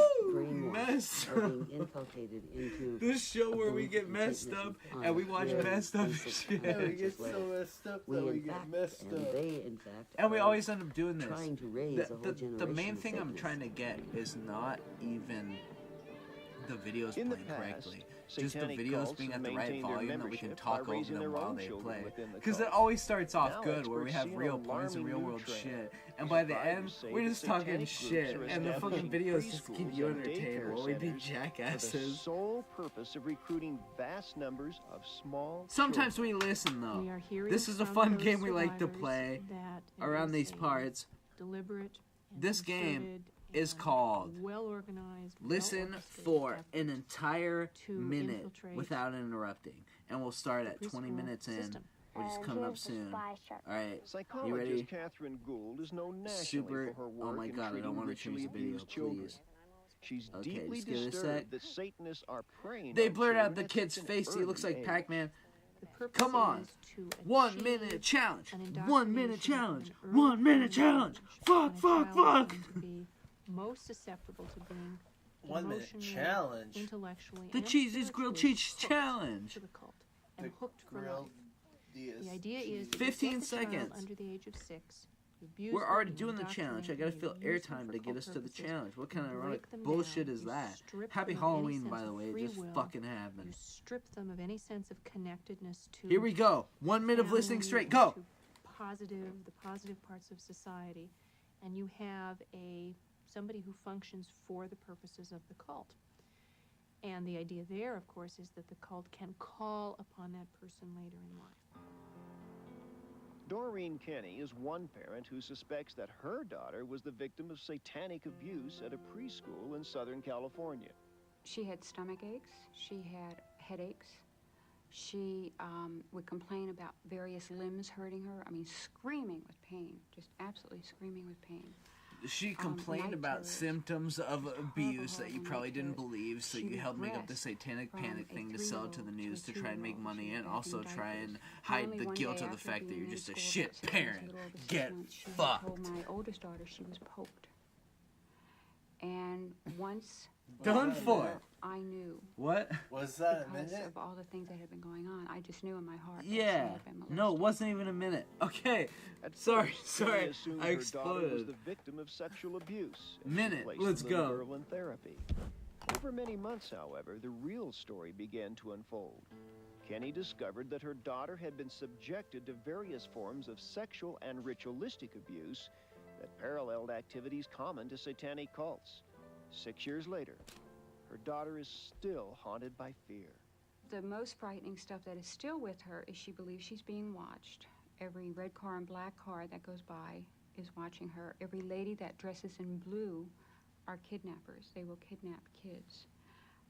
These are things that she's been told. She has at one point, and as she continues in therapy, gets better and better, but at one point believed very much so that she was a child of Satan and that she actually had Satan's heart put into her. She still has trouble with that when you get palpitations, that her heart's going to explode, that because she's told. Dr. Roland Summit is a psychiatrist who treats child ritual abuse victims at Harbor UCLA Medical Center. He says many satanic cults I'm sure his degree is legit. I'm sorry. Yeah. But it's been demonstrably proven false at this point that any of these stories are even fucking true. So that means one of two things, which are probably the same thing, is that if there was any of these stories of satanic ritual crime being admitted, if they were true, it would obviously be the biggest fucking thing this country's ever fucking seen since before 9/11. It would have fucking rocked this country if there was a satanic cult of people killing kids. But that didn't happen. So what happened is your daughter probably got a horrific treatment inappropriately by criminals. And that's the most PG way I'll say it for you two, which is disgusting. And that probably happened, and you probably ignored her, because you were probably like, stop acting fucking weird. You were probably a fucking cunt like that, because you're in this. And then it finally came out that terrible things were fucking happening to her, and you didn't listen. So instead of fucking really taking a good look at yourself, you decided, oh, the devil must have done it, so I can't take responsibility for my actions. So I'm going to say it's a satanic cult, and the way I can come to that conclusion is because your story is not a major part of American history, which a satanic cult in the 21st century killing children on a regular basis would be. Yeah. Fuck, man. Like what? I bet this guy's PhD is real fucking official. Look at this guy and his fucking intimidation. I'm gonna kill him. He looks like Kermit the make Frog. children keep He quiet. does. Children report being given drugs, which makes them feel What kind sleepy, of makes them drugs, forget. man? They're told they're going to have an operation. When they regain consciousness, they have what looks like a scar, which disappears, a kind of scratch on their skin. And they're told that something has been implanted inside of them. It may be a bomb, it may be the part of an animal that's been killed. And Says that fucking who? will know If this was a if they're legitimate thinking about psychological killing. It's a practice, scratch and it will that become goes away. armed and What are it you will destroy them. talking about? So when children think about What do you telling, mean a scratch they get that nervous. goes away? There's a throbbing in their head, You which can't they interpret implant as something the bomb through a ready to go off, scratch. or a churning in their stomach, which may be the dog chewing. I think at he's them. trying to say they And make from the a child's scratch point so of the view, kids believe when they are wake up now from being knocked out with drugs that this booby-trapped doesn't happen. against Here's the problem. If this was such a widespread thing that was actually happening in reality, wouldn't that be a pretty big fucking huge part of American history as we know it? The time of the fucking our century through half of the 80s and the early 90s where satanic cults were fucking murdering kids. Wouldn't that be the biggest thing that's ever happened? Well, newsflash, you hear about Richard Ramirez, sure, satanic killer, satanic serial killer, whatever. That's why he's in every one of these things. You know what you don't hear about now when you look up fucking crimes like that? Any of the other shit they talked about, which includes kids actually being abused, but having fake stories put onto it because that was the popular thing at the time, because this church was so popular with their fake-ass religion. So everybody involved in this kind of shit, if you're really fucking that mad, you can get down on your knees one by one till your shins hit the ground. You can suck my fucking nuts. The children told us that Chip Gallup would get up on the stage, put the glasses I'm coming down, for you turn in the at direction where the SummerSlam. child lived, and then make some observation about whether the child finished breakfast, put away his pajamas, left some tracks on the carpet. What would have happened is that Chip would have called the family and learned something about what happened that morning. And so when Chip told them that he could see into their home and tell them something that they knew had happened, they believed that he in fact could see them and hear them wherever they were. And he had threatened to Can you kill believe that their shit? parents and harm them if they talked. He just said the owner of this daycare In would addition, call the he'd family given every them, day to find out something the most kid of them did, photographs and then tell the themselves. kid, like, I saw you He at your asked home and I to saw have you displayed did this in this morning. their bedroom so Don't that you think he that was if always you were a looking at parent them and you sent your kid off to a that way, fucking too. daycare center and the daycare teacher called you every day and just asked when your kid was up to Crimes that day, committed in the you'd be a name little of fucking Satan are weirded out, beginning to especially if receive it kept special happening and you attention found by from all the police other parents officials. that it was happening. Several departments And have all established your kids occult are crime exhibiting units signs of something and are happening learning to to them spot that fucking the pushes them evidence of into an satanic introverted activity. fucking A state. number of investigators are working to uncover the course links not. I'm between the fucking survivor idiot. stories and existing Obviously. cults. Others are looking into the possibility of a national or international conspiracy. He's wearing a coat now because he's cold, because he's a There's little much to be bitch. learned, and law enforcement And he's got a fucking officials are thermos just in the beginning to background. scratch the surface. But across the country, police investigators agree a disturbing trend is emerging. The most vicious crimes being committed in the name of Satan are being In the name of perpetrated by Satan. young people in their teens. Pete Rowland and 2 other members of his satanic cult clubbed a 4th boy to death in the woods of rural Missouri. The group had been practicing satanic rites for years, torturing so many animals to death they lost count of the number. Jesus. They were obsessed They with fucked satanic fucking books, Snowball gory in the movies, fucking and heavy metal butthole. music. After the brutal murder, Rowland said songs by the rock group Metallica drove him and his friends into a frenzy as they planned. Oh my god, they fucking murdered their friends because of Metallica. Jump in the fire. I know every time I listen to them, fight for my life, fight to be free. I'm like, I gotta kill my friend. With the same butcher knives he used to perform satanic rites. Oh, the same butcher knives he used to clean out his asshole. Other teenagers to form a satanic cult. In New Jersey, 14-year-old Tommy Sullivan stabbed his mother a dozen times with his Boy Oh, he Scout stabbed knife. his brother a dozen times. After It's because that, he looks like an Sullivan ugly-ass slit kid his version own of throat. Sid Vicious. Just weeks before the attack, he told a friend that Satan appeared to him in a vision, ordering him to Yeah, I'm sure he kill did his that family. edgy little bitch. For I told Ricky all my Castle, friends that I talked to involvement in Satan when I was in Satanism led to elementary murder school. and All kids suicide. do that shit. Castle and his friends They're formed like, a oh cult yeah, I saw the called Tooth Knights Fairy. Yeah, of the Satan Black fucking Circle. sucked me off in the One bathroom. night they turned Oh, on that's another cool. teen, Gary Did you see Lowers, fucking forced the him to episode say, of Boobahs? "I love Satan," and gouged out his eyes before stabbing him to death. The day after he was I arraigned, knew what Boobahs Castle was. hanged I played the himself with a website a bench. lot. I never watched it on TV though. Boobahs, dude, they fart when they Satanism come to is life. on the rise, and it is the crime of the 90s. It's the crime of the 90s. Randy Eaman Remember when is they a said that in the police last officer video who we spends watched? much of his time investigating Remember on the crimes last that have episode? links to They the said occult. it's the crime of the 90s. Eaman believes the lure Yeah, of they did. Satanism is too powerful for many young people to resist. The danger of Satanism and the occult to society, I liken to a narcotic. It's addictive. It's power they're seeking. And when they find out that they toyed with a ritual, and that ritual worked, they're hooked. It's just like the hook in the side of the mouth as a fish. It takes it one step further. It's just and like pretty when, soon, you know, the hook is as on a the side of the fish, mouth, when they you are a swallow it fish and you get a completely. hook in your side of your And it mouth, is a magnet, it's just like it is a Satanism. magnet that they can't go It's away like from. us, It as just draws them teenagers. further When and you're a further and fish, further. you And get a pretty hook in soon the they're side of not your dealing mouth. with just lightweight rituals. They're graduating from To steal a candle line from rituals you in the last to episode. the costumes, Fuck you, the regalia dude. with the Fuck ritual you, swords. dude. They're going to the black hoods, the animal sacrifices, and work Hoods. made that. Yeah, I'm take sure them. you'd prefer white hoods, you piece of shit. Oh, man. Sean Sellers That's how far again. Sean He Sellers belongs in fucking Sellers. Today, of course, Sean he died is in back solitary there, like he confinement deserved on to. death That row piece at of the fucking Oklahoma shit. State Penitentiary. Sean was just 15 years old when he was tried, convicted, and sentenced to death for 3 cold-blooded murders, including that of his mother and stepfather. Murders he committed in the name of Satan. I was mad at my parents. I was doing destruction rituals, you know, saying, Satan, kill him, get him out of my life. I tried to move out. They came and got me, wouldn't let me move out. And This it never just happened. built up to the point where I News just, flash for all you people in the audience. Sean Sellers is in fact a piece of shit who killed one of his siblings, I believe, and also killed his mother and father. That much is true. Sean Sellers in this image is post killing his fucking parents and his family and is sitting on death row in this fucking special that we're watching right now.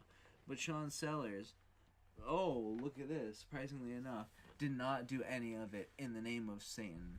Sean Sellers was not interested in Satan and was just a fucking weirdo who remained unchecked by America's health system, who obviously had fucking mental issues and ended up killing a bunch of people in cold blood and then went to jail. And his sociopathic nature came out when he saw the satanic panic movement going on, started by these Christians, and started he could latch onto it.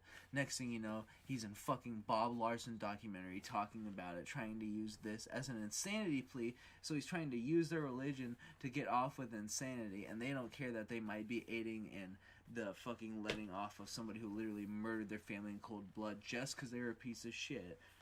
To be in their fucking propaganda films to convince people that what they're saying is true because someone who actually killed their parents is saying it. Now, how is that not more exploitive than any fake violence or fake scenarios you ever saw in a horror movie back in these days? It's clearly not. And that's why these motherfuckers and everybody who thinks like this is has a fucking serious fucking demerit above their head and should always carry around a guilt for being so dishonest and deceiving the American people that they claim to love. It's sickening, it goes against the Constitution, and George Washington wouldn't wipe his fucking butthole with Sean Sellers. Hell yeah. George Washington was a piece of shit, by the way. That's true. I did it. I had this dream over and over again that I'd kill my parents, you know, that I'd sacrifice them to Satan in my dream. And like I said this before, I woke up and it wasn't a dream. You know, it was reality. It really happened. I'm sure that's what took place happened. In this house, in a well-kept Oklahoma City suburb where Sean and his parents lived. On the night of March 6, 1986, dressed in black underwear and a black hooded cape, Sean tiptoed into his parents' bedroom as they slept. pulled out a real-life 44 murder. Magnum Awesome. revolver, shot them both in the head. Later, he went back to their room, looked at the Oh, I'm dead sorry. I bodies, thought this was a and laughed. VHS tape to play with my Christian could have family. I didn't know driven that a this was young man fucking to such Faces violence? of Death. On the outside, they looked like a happy family, but the real story was different. From early That kid childhood looks like on, fucking Sean was Damien shunned from The from Omen. You relative should to have put a fucking relative, spike or through left his with head as soon as the babysitters. satanic At bitch. 10, Look at him. one He's a of those fucking sitters monster. He looks like introduced him to fucking Satanism, Frankenstein. Sean was hooked. By the This time is a he was kid in who's high gonna grow up school, to kill his parents. I Satanism mean, come on, dominated look at his this life. guy. He formed Every a satanic 70s coven horror with a movie group I've of his ever friends. seen about a He shitty kept a kid has been satanic about diary this and fucking guy. illustrated it with satanic symbols. He built an altar in his bedroom where he performed secret ceremonies. He wrote incantations to Satan, sometimes in his own blood, and he drank his blood regularly. I began to drink blood because it gave me a rush. It gave me a thrill. You know, it was From like, what I wow, remember when I I'm read about this, none of that actually happened. And then I began to like it. He just actually the killed his taste of it. parents that one day. I liked the taste of it. Because he was It a was a very fucking strange lunatic, taste. and then he I liked tried to use all this shit And to it got get to out the of point it. where I had to carry blood around with me all the Damn. time. I haven't looked Because it if up I didn't, for a few I'd be years thinking now, but about I used to be it, and really all in I could depth think about with was this like shit, it's and I crazy, distinctly like, remember the immediate. fact that Sean Sellers killed his Even in parent, school, and there was there were no signs of evidence for any Sean's deepening satanic involvement in anything. Satanism. He just really tried to When use his it to teacher not give a assigned death an penalty. essay on how students had grown spiritually, Sean wrote And about I his believe that's dedication to true the devil. still, unless somebody wants to prove me otherwise. even read But his that's what I satanic read way books back in then, and I class. believe that's true still. Yet no one And just go with intervened. me on this. If that's the seems truth, like everybody which it seems was to be, seeing that something then needed what to be kind of done, piece of something was shit going on, charlatan but does and that they make were taking steps Bob towards Larson that, to try to but convince they people were that all afraid Satanism's a to real call my problem and parents that's or why you sit should me give him down more or money by whatever dragging and do out something, this to really real make a life commitment and do murderer something into the limelight to let him because it spew was- his maybe it was because sociopathic they felt if it was, bullshit you know, so that the guy can Satanism or co-opt it something, for his you know, own maybe it's religious sociopathic and we can't get bullshitting involved in message religious things to actually or whatever. steal money from Things people of this continued to country get who he worse claims to be saving until the with night his of September conspiracy 8, garbage. 1985, I fucking when Sean wipe and my his friend hands with the Richard shit of decided you to and blow it undertake into the dust, ultimate you satanic fuck. act. We had decided we were going to break all the 10 Commandments to show Satan that we were completely dedicated to him, and we only had one more commandment to break: thou shalt not murder. And that's what that night was to be. That night was to be this sacrifice. Get rid of these people who didn't matter anyway, who were in our way, who by the instructions in the Satanic Bible, you know, said that they didn't deserve to live. You know, they begged by their actions to be killed. I'm on death row. I am at the bottom of the American life. You know, I'm at the bottom. I am the most hated person in America. Death row inmates, nobody likes. Death row inmates have no hope. That's what Satanism Not is at giving this me. point, bro. It's not at this point, my man. At this point, death row inmates, probably 50% of the people are in support of. But pieces of shit like you, nobody cares about now. Just like they didn't care about you back then. People who are... Most people have an insane amount of sympathy in this day and age, but not an amount of sympathy that protects somebody who kills their entire family and then claims that Satan did it so they can get a lighter sentence because they're afraid of the same death that they sentenced 3 innocent people to without them committing any crimes.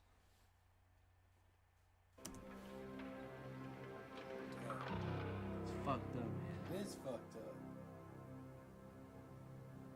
George Berlanger was also seduced into Satanism as a teenager. This guy looks like Now a he's fucking 27. geek. Look at this guy. Married, Look at his the father of a little face. girl. Look at his But jacket. his teen years grew violent as he became more and more deeply engulfed in satanic beliefs. I was going to kill my parents. Damn, really, dude? This was And I stuck started cut. down the hall, and I was going to cut my parents up.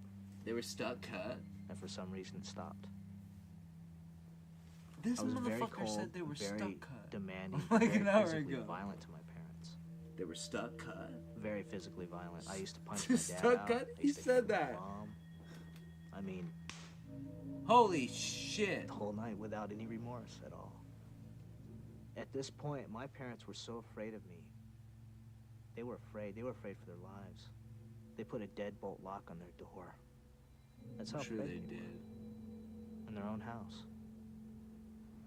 Like many other teenagers, He who looks become like such a heavily fucking involved in geek. Satanism, At least when he's George just wearing a came from black troubled t-shirt, maybe family. he's a guy who works His construction father or was an something. alcoholic. But then who you put him in abused this George tight and his black mother. t-shirt and this shitty George fucking took out his anger at 80s school and fucking was suit expelled jacket at that he got 16. a fucking After that, he became totally immersed in Goodwill. Satanism. It's like, come on, obsessed bro, with you look like performing me. rituals, sacrificing animals, and drinking blood. It is a communion. He looks like a fucking devil. Dollar Tree ass Chris Farley. He really does. The way you dude. ritualistically This take the blood, shit's fake as fuck. do the spells with the blood, It's a communion. and ingest the blood. Fuck this guy. Is He's doing a a communion dickhead. to Satan. Dude, it's bullshit artistry And 101. Because when the you thing ingest the about it blood, is, it is if any of to these stories were accumulate real, oh, it's 1990. Oh, a series about Jeffrey Dahmer just came out a fucking month ago, which was taking place a couple years before and after. Supposedly, this guy's story It took would be place. more Okay, comfortable to Jeffrey think the Dahmer is stories still we've really heard are famous because of fabricated, his crimes, or the which exploits only had of a very little to do lunatic with fringe. Satan. Oh, you said you were If we involved believe with the this experts, satanic cult when you were a Satan kid and they worship killed is tons of kids and undeniably tons real, of animals and and abused Satan all these worshippers different pose a people and all serious these threat to upstanding society's citizens were a well-being. part of it. Okay, why the During this fuck program, does we've heard nobody from many talk about victims of that and make Satanism, documentaries and about movies and tragic, reimaginings alarming, of and it nearly fatal 24/7 for encounters the with rest devil of time? Because that's one of the We've listened to biggest, those who participated evilest willingly, crimes and in those who were American victimized against their history. wills. We've heard reports The of reason they don't innocent do that children is because raised it in a didn't brutal happen. environment of Because torture, if they did, and teenagers they'd be talking about who that were as much as compelled they're to talking commit about crimes Dahmer. and But to kill time in the has name of shined a Satan. light on the fact that that shit didn't All these happen. But accounts this could time make us that frame of question our reference wasn't fundamental there. faith in the People watched decency it and and they goodwill of believed it. humanity. And we now don't even need What to go we've find seen these should people compel to us to find out act that it's not true. responsibly Because and A, address the their root existence causes is of not this acknowledged terrible anywhere. 'Cause half the malevolence in names our are probably midst. fake anyways. Yeah. And B, Satanism when we thrives on fucking secrecy. do find them, Its it's about how existence their depends entire on story concealment. was bullshit. That's why the bravery of the people you've listened to during this program is so phenomenal. They've spoken out, even under the threat of intimidation and death. Their courage comes from knowing that breaking the silence will save others from the anguish they endured or committed. Silence. They're all Think lies, about the remarkable dude. consistency in The all only these thing stories they're putting and on the their blunt line honesty of is those who have their suffered actual so much. life by See beyond the these atrocity fake of Satanism. liars. Remember that many victims are still imprisoned by the fear that no one will help them, that no one will believe them. The seduction of Satanism will end when you and I confront this national tragedy by marshaling the forces of our schools, Marshalling? churches, Like martial community law? Holy organizations, fuck. law enforcement associations, and social agencies. We must expose all the evil being done in the name of Satan. In the name of Satan, he said the fucking title again. And it was all because I thought Fuck that Sean Satanism Sellers. would He promote deserves to me. fucking I thought die. that Satanism was the ideal of He died. self-preservation. He and would did make die, me you're successful, right. would make me the person Fuck I Sean am to be. Sellers. I wish he That's was the still biggest lie alive that so he I've could ever die seen. again. I really believe that survivors need to know that there's hope, that they can live through this. This is my truth as I know it. And I know that I didn't make it up because I know I was there. And I know that I there know were I was people who there, and I know never that I believed didn't it. make it up. It's like, It's bitch, very, you're fucking very crazy. difficult to confront the reality of this, because once you confront the reality of this, you feel such a tremendous sense of responsibility to do something. Do you? You ho. Holy shit. That was it. We did it. Yeah. I we can't. I did. can't. I honestly can't even believe we did it that quickly. Well, Jonathan, what do you have to say about that shit? That shit was messed up. It say it again, brother. The shit. It was messed up. Dude, you know what? Before we completely finish here, let's do one more motherfucking big ol' hit of Pumpkin to call out the night. What do you say? I say we can make that happen. If you got Pumpkin on the fucking on your ass, then enjoy it with us. When I play this Pumpkin, I'm gonna show you a song. I'll give you a song I worked on recently. Went a little under the radar because no one paid attention. But we're gonna smoke this last Pumpkin with you guys. Thanks for watching that with us. Here's a song that I just worked on. What are you looking for, sir?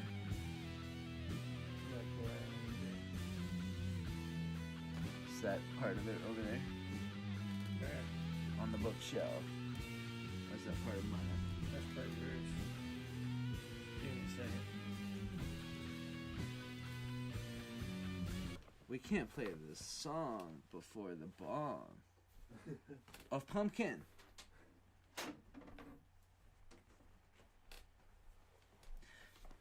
Yet again, it's the sounds of me here alone with you. Jonathan has left our acquaintances, and this night's gone on for quite a while, so why don't you sit back and enjoy the end of tonight's festivities. Welcome back, Jonathan. I've got a bongo loaded up. I'm starting this shit over because I'm a shameless whore. And I'm going to show you this song I fucking worked on.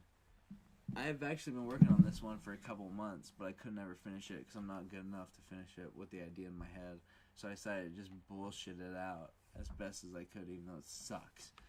Just so I could get it out in October. I'm sure one day I could do this song amazingly. We'll wait a sec till Jonathan loads his bongo. I'm ready. And let's do this shit.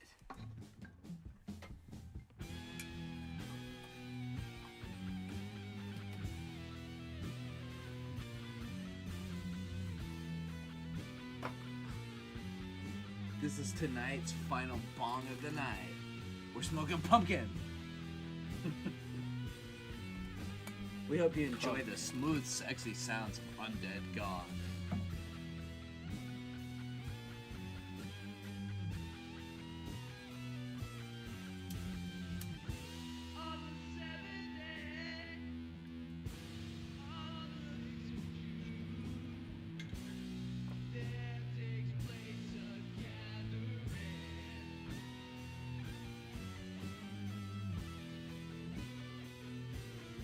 Pumpkin for you and me, ladies and gentlemen.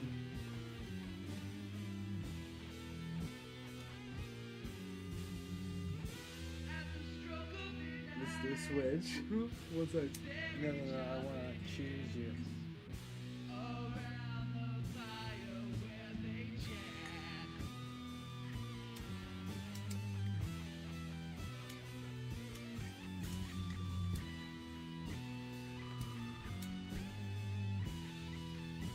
Here's where it gets a little funky. Actually, no.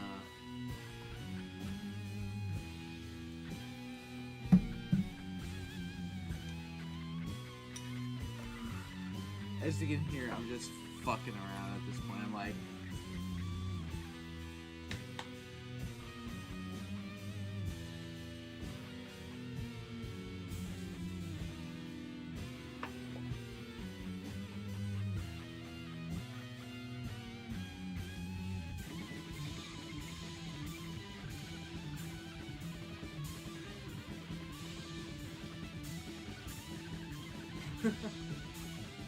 When they call the devil, he comes out to greet you, seducing you with evil, secrets spoken in tongues.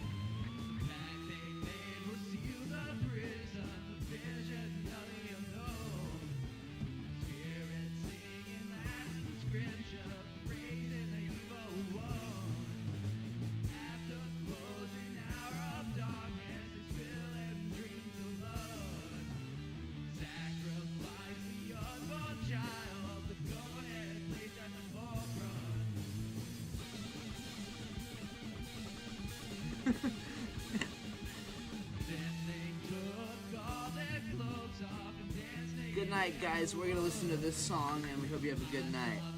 We're going mute. Say good night, Sean. Good night, Sean.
Haunted me for weeks. I couldn't escape the dreams. Their evil eyes haunted my mind.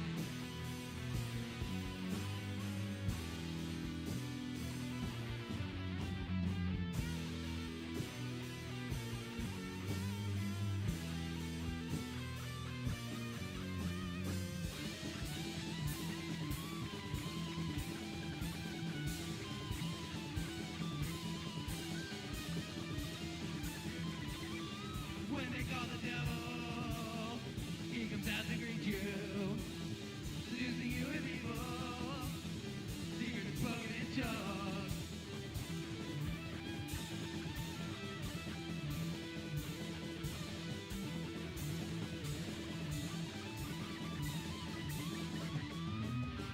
I couldn't take the torment. I knew they'd do that. I saw.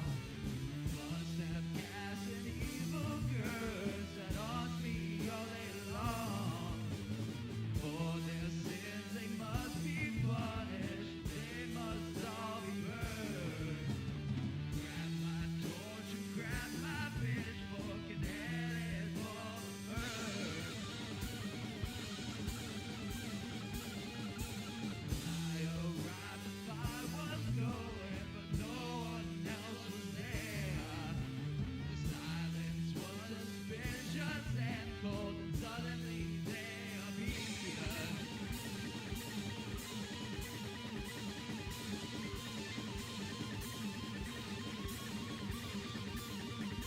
The voices distorted.